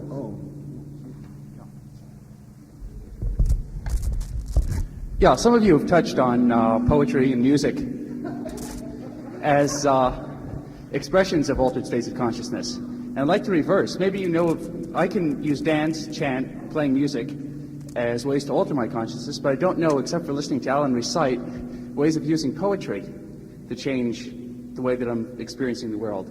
Maybe you have ways of using poetry or language that put you through changes. And whether you want to answer that by describing what you do or doing it, I don't care. But what sort of things do you know about, or what have you done? Is that to me? Yeah, you or anybody else who feels moved. I'll give a short. The classical thing is that John Stuart Mill said that after a period of Great Depression, after he had read Wordsworth, or during a reading of Wordsworth, he suddenly had a very fantastic experience by the ocean and began a new life.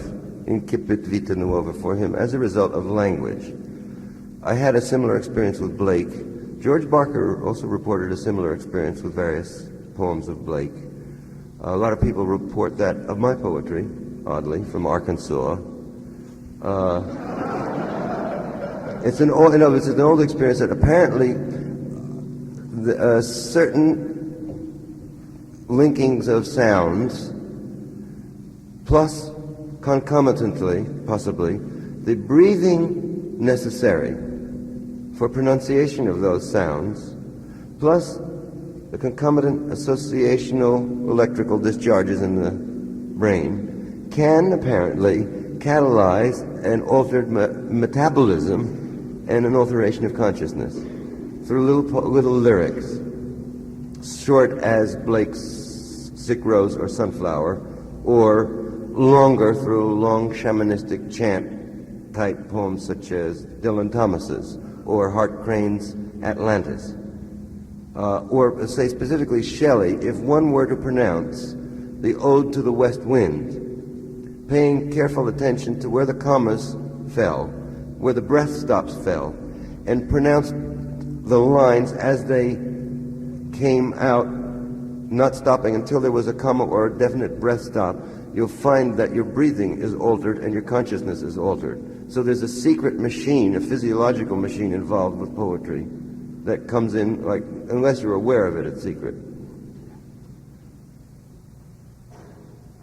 I'd like to ask Dr. Perry if he would draw any lines between the use of LSD and schizophrenia.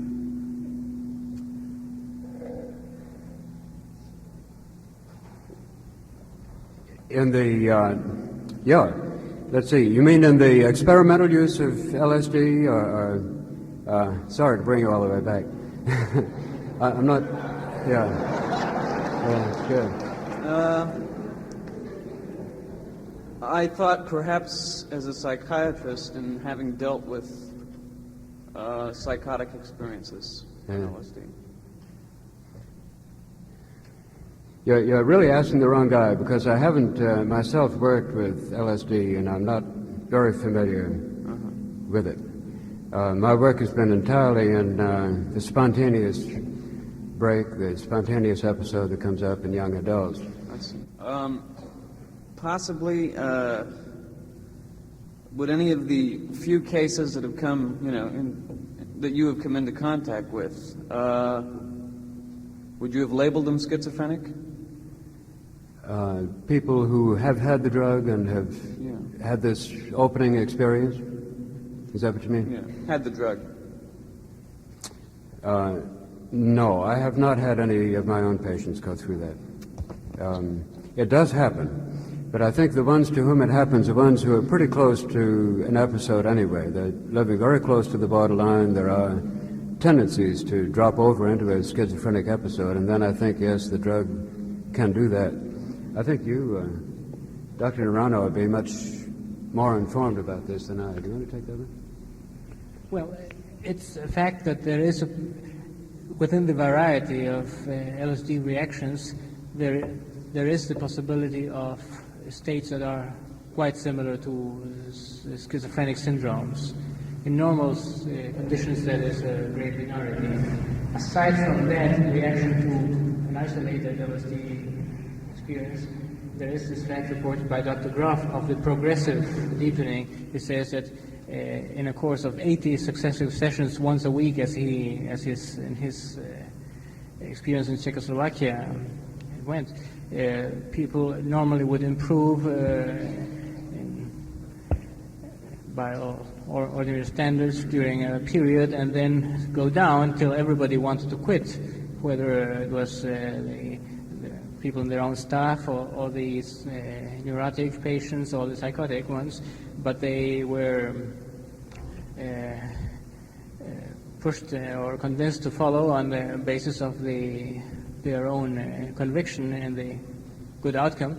And he says that by around the 40th to 60th session, portion of people, when they had this first contact with the archetypal world, he says all these rebirth experiences and mythical experiences of the first LSD reactions are only a pale shadow of the real thing by this stage.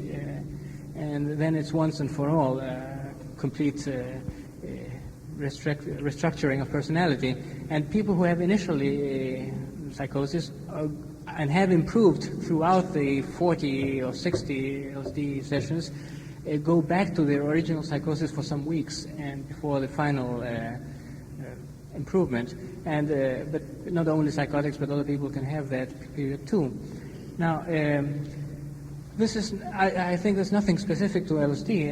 LSD is an accelerator, enhancer, but also in ordinary psychoanalytic treatment, especially in the Melanie Klein School in England, there's great insistence in the final stages, sometimes in a successful analysis within the 6th year probably, people have psychotic experiences within the context of the treatment, people who have never had this hallucinations or this kind of reaction in their lives. There have been cases reported of people who've had LSD and subsequently been psychotic or vice versa. And these reports suggest that during the height of an LSD experience and in the throes of a psychotic episode, there's essentially no distinction that can be made by the person going through these experiences. In our work using a variety of laboratory procedures, neurological procedures, we find that at least for certain kinds of schizophrenic experiences, the behavior patterns they show are identical, as far as we can make out, to the behavior patterns, EEG behavior patterns, sensory behavior patterns of people going through LSD experiences on small or large dosages. What gets you into trouble is the idea that we're dealing with sickness on the one hand and some kind of a miraculous drug on the other, and that these two things, that the sickness thing casts aspersions on the use of LSD or people who use LSD. I think that the process is the same. It appears to be the same neurologically, and from people's reports, it's essentially the same subjectively. When you're out of your head, you're out of your head. You're in touch with something else. You're not here, or something. I'd like to ask a question about, like the American flag there, and people coming here and speaking under the American flag that's murdering people, generally right and left, and people coming here to contribute $1, $2, $3 these $3 war bonds that the United States Army puts out in order to support this effort. And I wonder why individuals of this sort would consider people who might have made communications with other planets,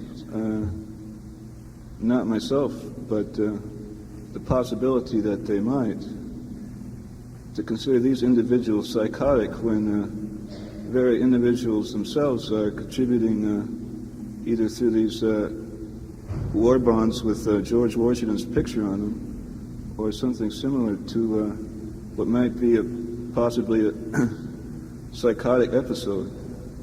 May I address myself to that? I think it's a question again, as I was saying, the word is upaya, skillful means. This convocation, as far as I understand, was conjured up in order to validate the rightness of insanity. That insanity was actually sanity, and so to show that that it was really more true than the thinner consciousness of everyday life.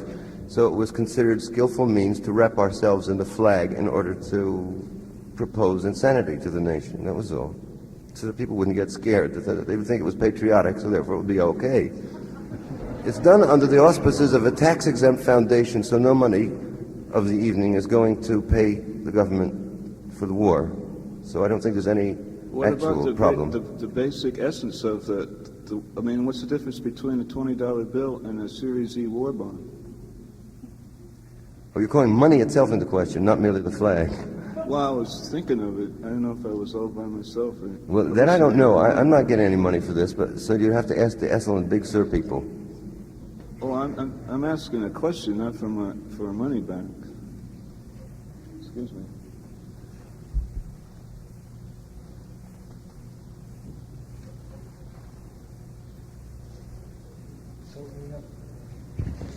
I called, the people that were moving ahead of you. No, I guess. Pick the maddest. Yeah, let's pick the toughest one and get him. Come on. Well, Marshall McLuhan said that something like the natural condition of man is schizophrenic. Well, what if it is?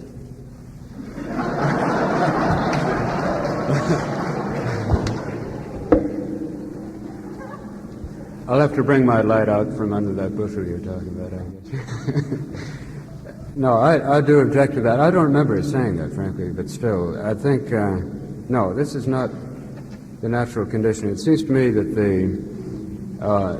yes, we have schizophrenia in us, if by schizophrenia you mean we have this totally other way of looking at our world and experiencing things. That we have. And there is a right place for it, which is that we keep it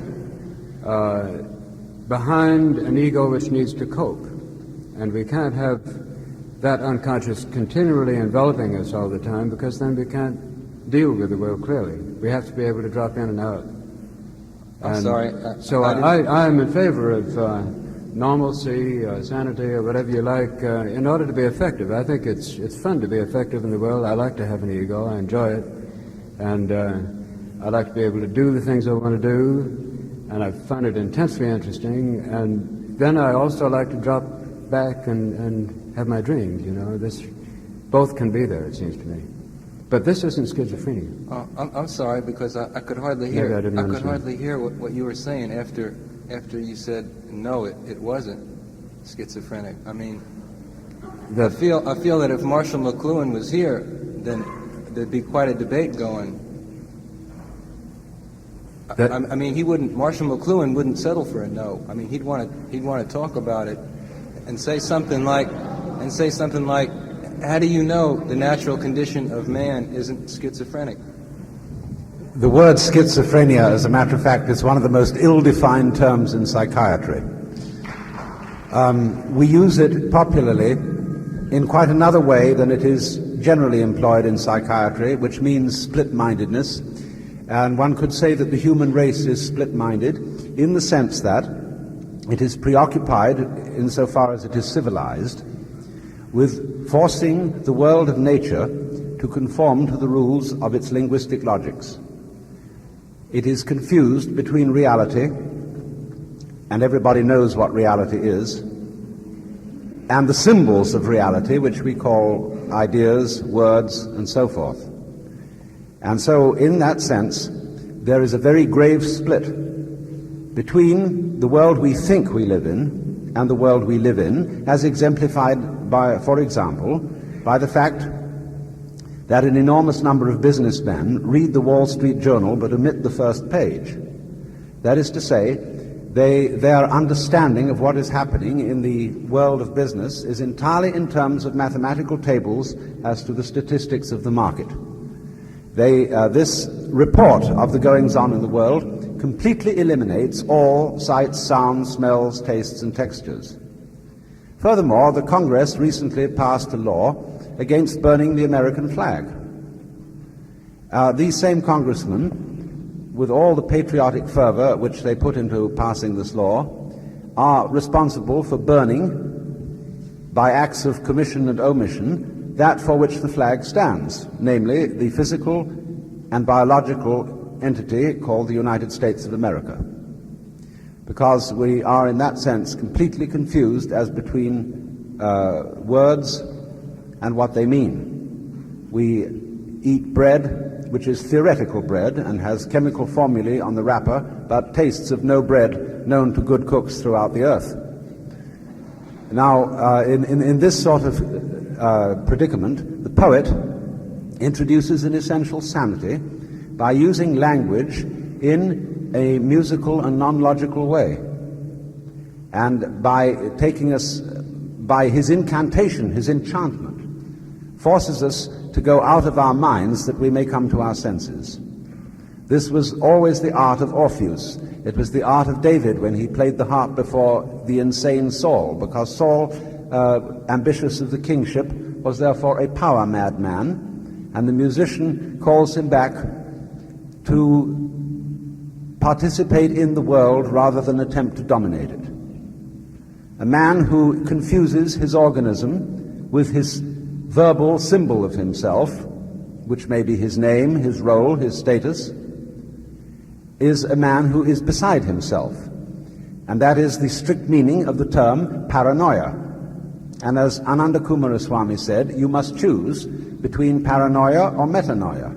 Metanoia, which is misleadingly translated repentance, is actually to get with yourself. Get with it, baby. Like that. And therefore to experience the fact that he is an integral part of the natural universe. The poet does this, though, by using language in a way that transcends language, by often playing on the ungraspability of things, or the sheer insanity of things, as in Shakespeare, when he says that all of life is a tale told by an idiot, full of sound and fury, signifying nothing. And as R.H. Blythe commented, said so well, it doesn't seem so bad after all. So our revels now are ended, and these our actors, as I foretold you, are all spirits, and are melted into air, into thin air.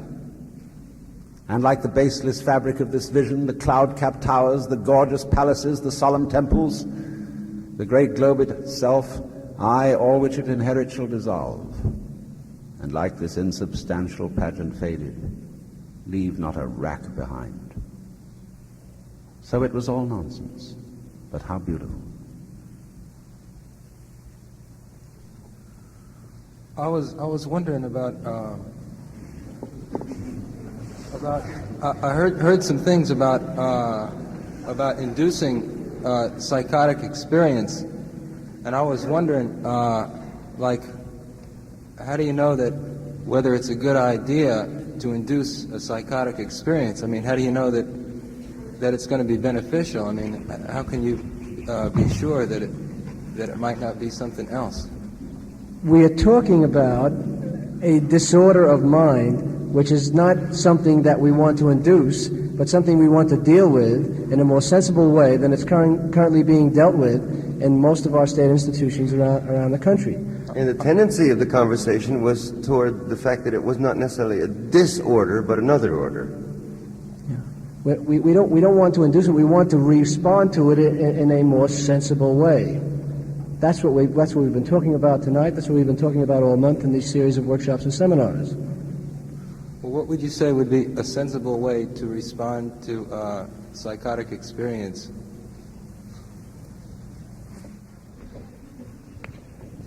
The psychotic experience is nature's way of trying to set something straight that has been in trouble. And it picks its own place, its own time, its own right conditions to happen. And I believe in nature pretty much, and I feel the psyche knows what it's doing. And then I like to respond to that.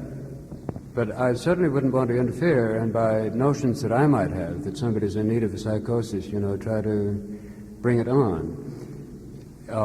I think that then the thing is to respond, to enter into a relationship with the psychosis. That's the essence of it. The psychotic person needs a friend, needs somebody across the room to whom you can say these things, convey these experiences, and hence unify them. And this we call the transference. It's a very intense emotional relationship that builds between two persons. And this compacts the experience, makes it safe, makes it plausible, and makes it communicable, and then you find a progress coming through the whole process of the psychosis. The most common psychotic experience is falling in love. Yeah.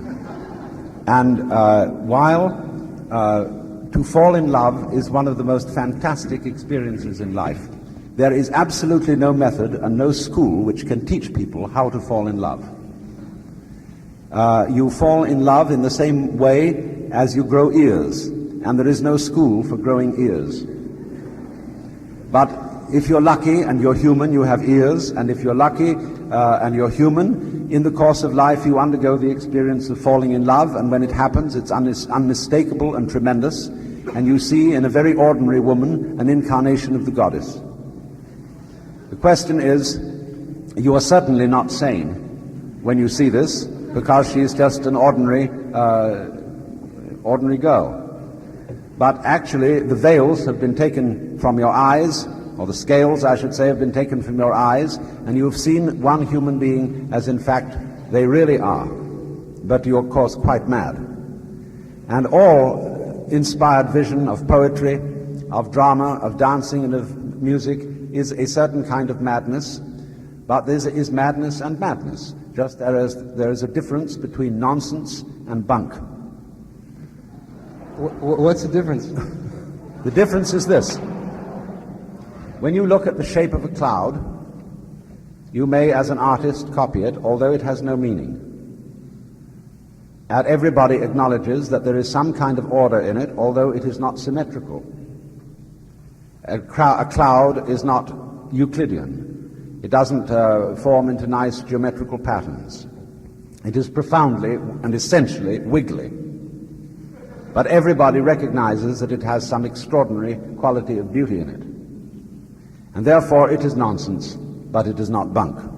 On the other hand, bunk, as we might say, the contents of a garbage can, is not something enormously interesting unless you are a completely inspired photographer and you light that garbage and frame it in such a way that you bring out the inherent beauty in it, and therefore as an artist you translate bunk into nonsense.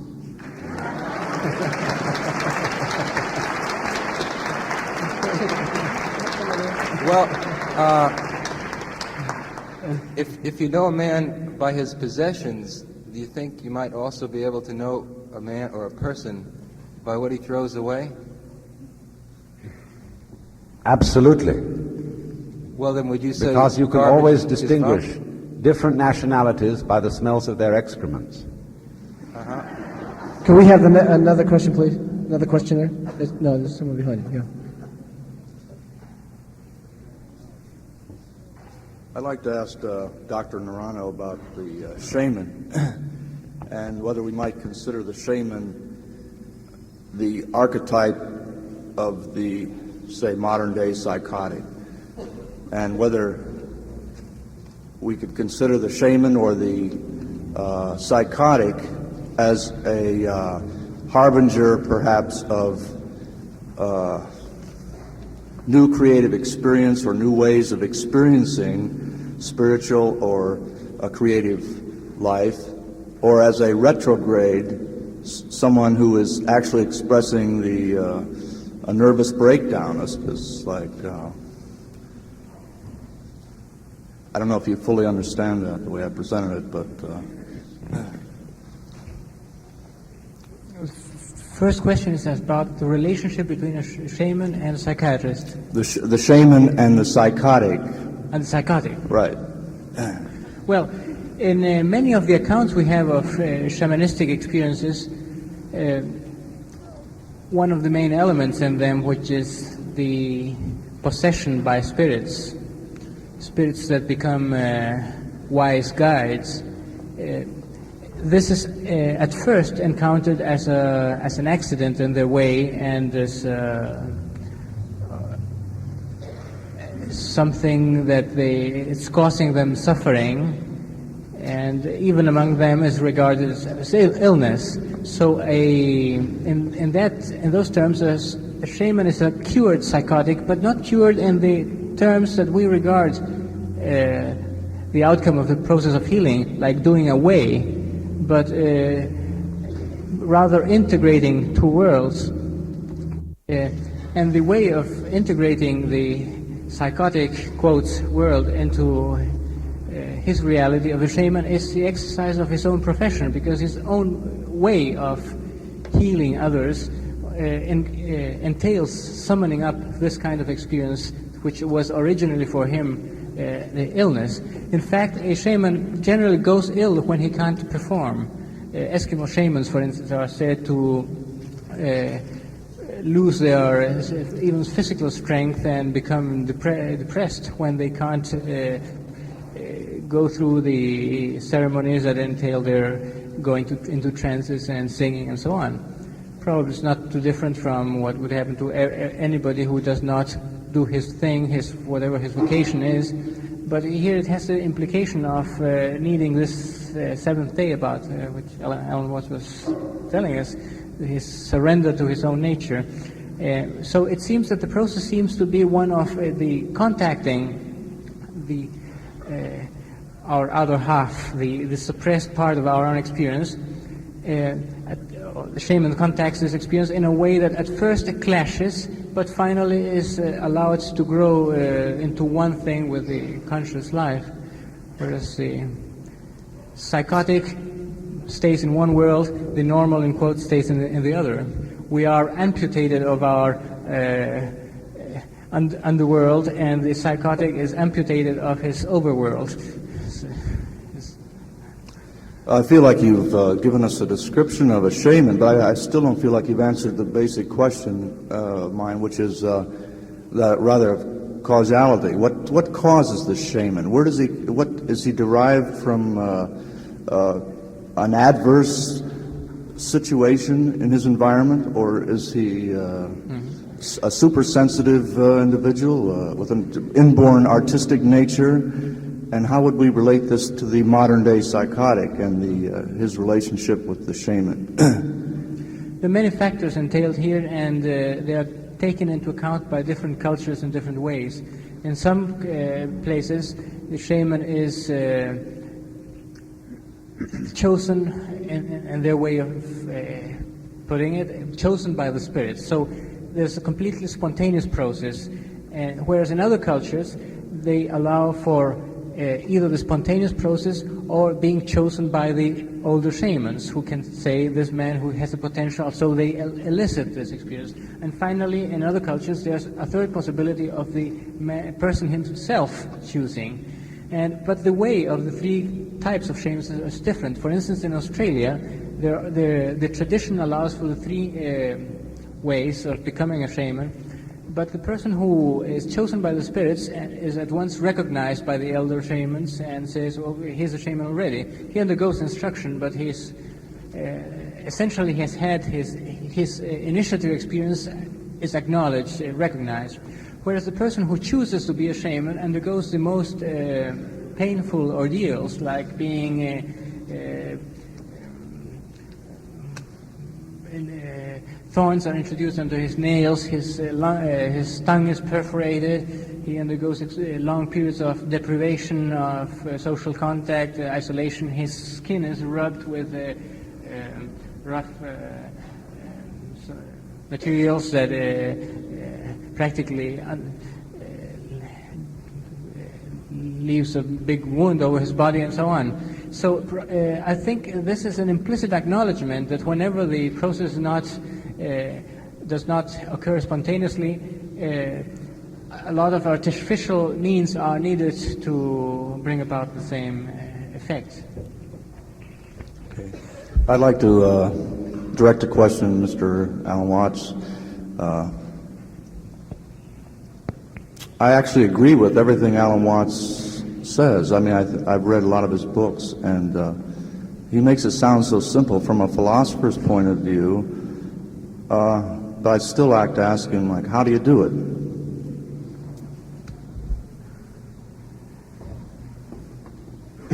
That's the wrong question.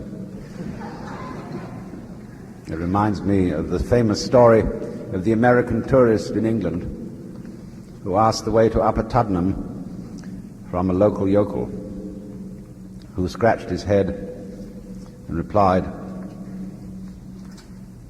"Well, sir, maybe I do know where it is, but if I were you, I wouldn't start from here."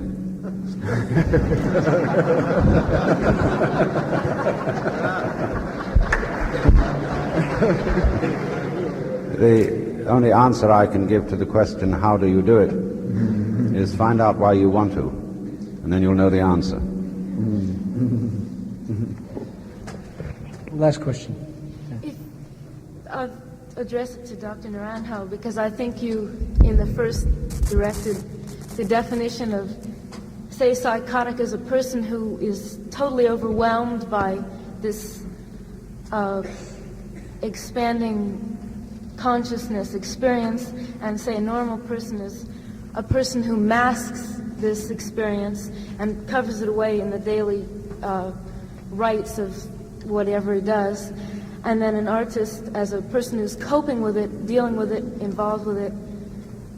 Well, if it's on the same level that an artist has a very similar experience to, say, a psychotic person, if there is such a thing, why is the artist coping and the schizophrenic not? What makes the difference?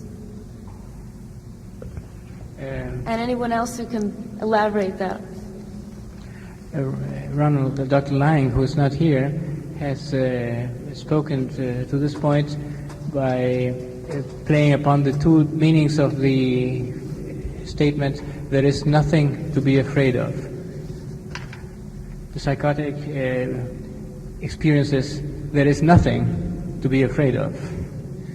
The man who has gone through his psychosis copes with reality, whatever it is, rather stresses that there is nothing to be afraid of. I think the answer is essentially illusory fear of contact with reality, whatever it is. The transitional phases of this have been described by Sartre very expressively by images like stressing the impinging of a reality that's too much to bear, or to the threat of being dissolved, or the threat of whatever is out there, and the existentialists are very pessimistic about there being anything beyond this.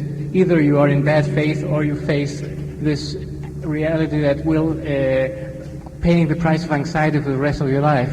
I assume that there is an alternative possibility of the successful creative person who finally finds out that breaks through this paranoid thought I was talking about, that can have the most appealing forms of expression, but after all it's not true anyhow, because everything is all right.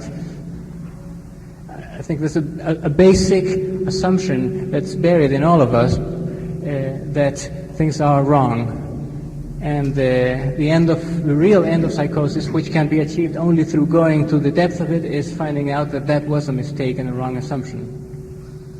Then how can the artist who is say, expansive consciousness as for the psychotic as opposed to expanded for the artist, how can the artist help the psychotic deal with this reality? What are the distinctions that he's making? How can we use the experience of an artist, since he's so totally involved also in helping someone who's also totally involved?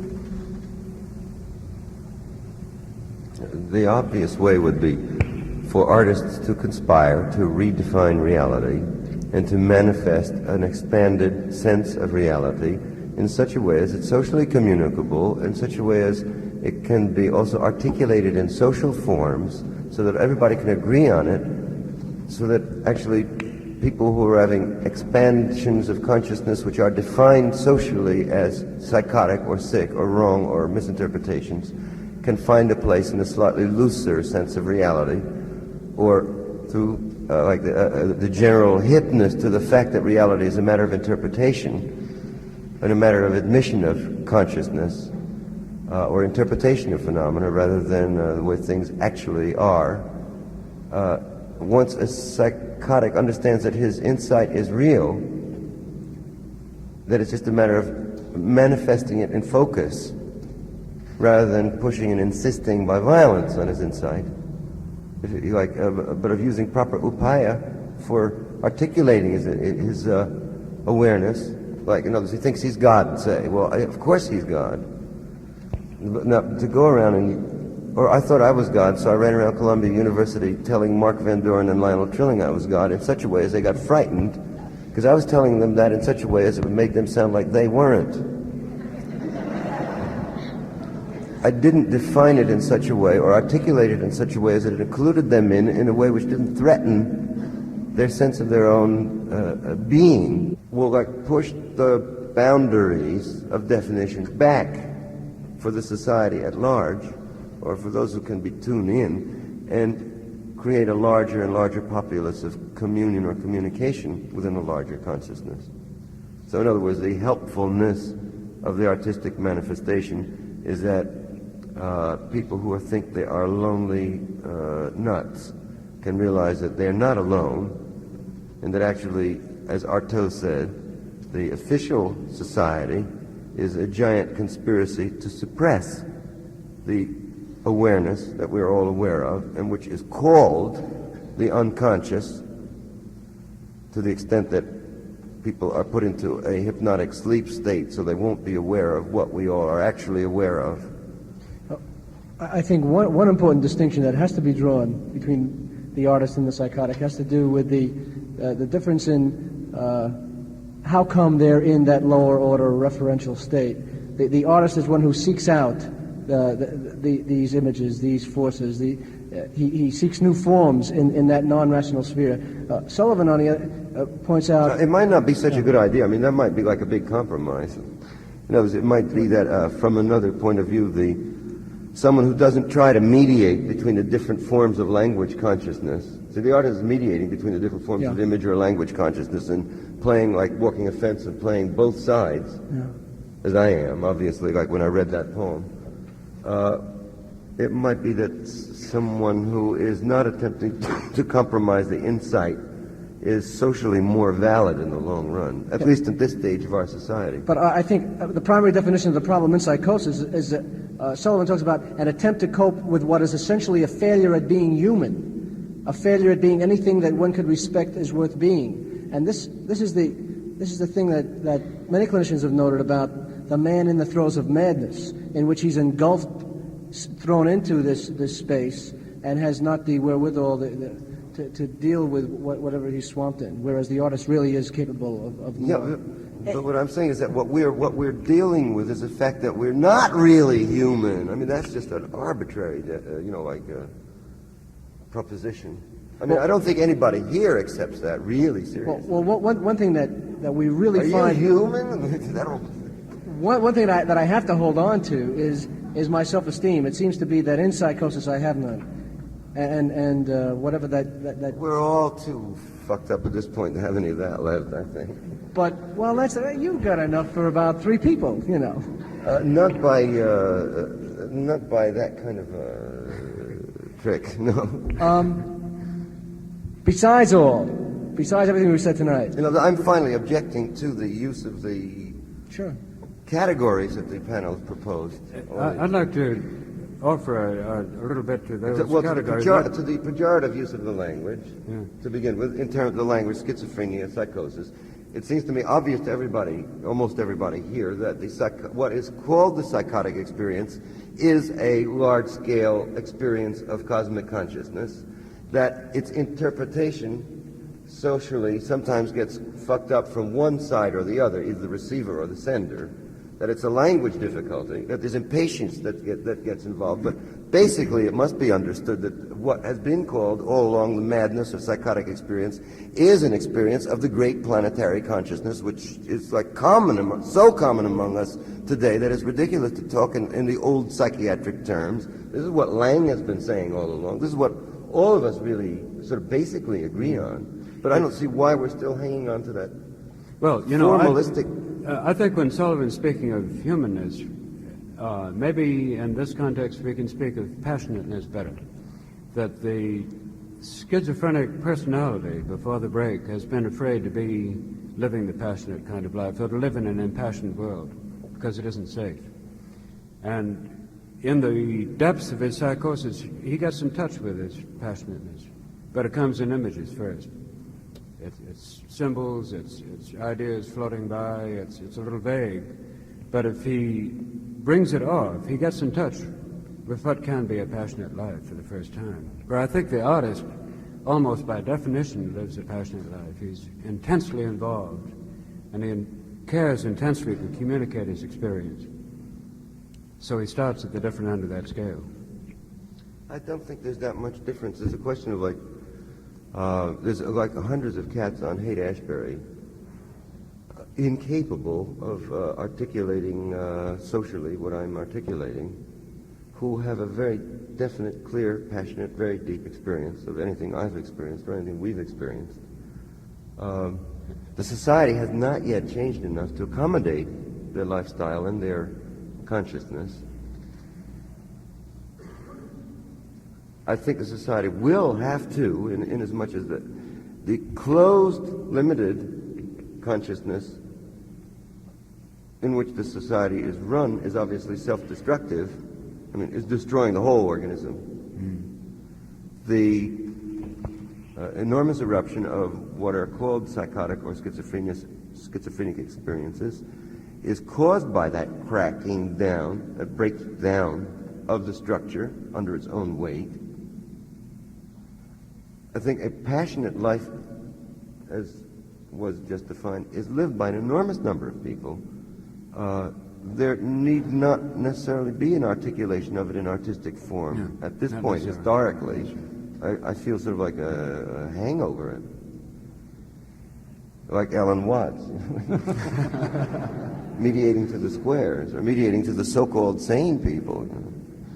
Well, the ability to communicate that is a gift. It's a special talent for some people, but I think the cats you're speaking of are living at least in that impassioned kind of world, maybe. And that isn't the same as the schizophrenic state, then? Or the pre-schizophrenic state? Schizophrenics I've known. That's the next symposium. I have been more impassioned than you or I think. in deeper states of passion than we're displaying now. But as a result of getting in touch with it through their even gibbering down the street, bopping away, screaming at the police, even like the most ratty-looking flower children on Haight-Ashbury are, in like a funny kind of excited contact with their immediate environment that we're not. I mean, that we haven't displayed toward the audience even.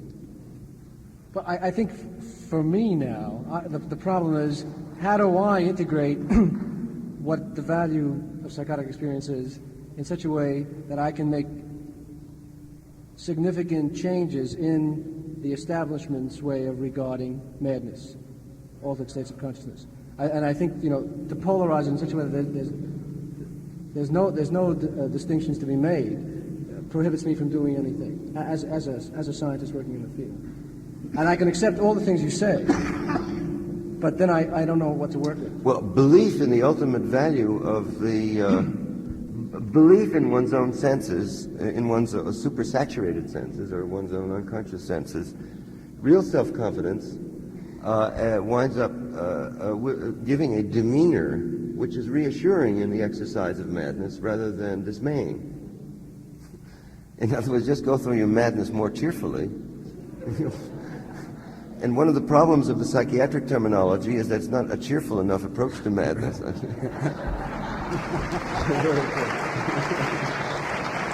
Thank you very much. Good night.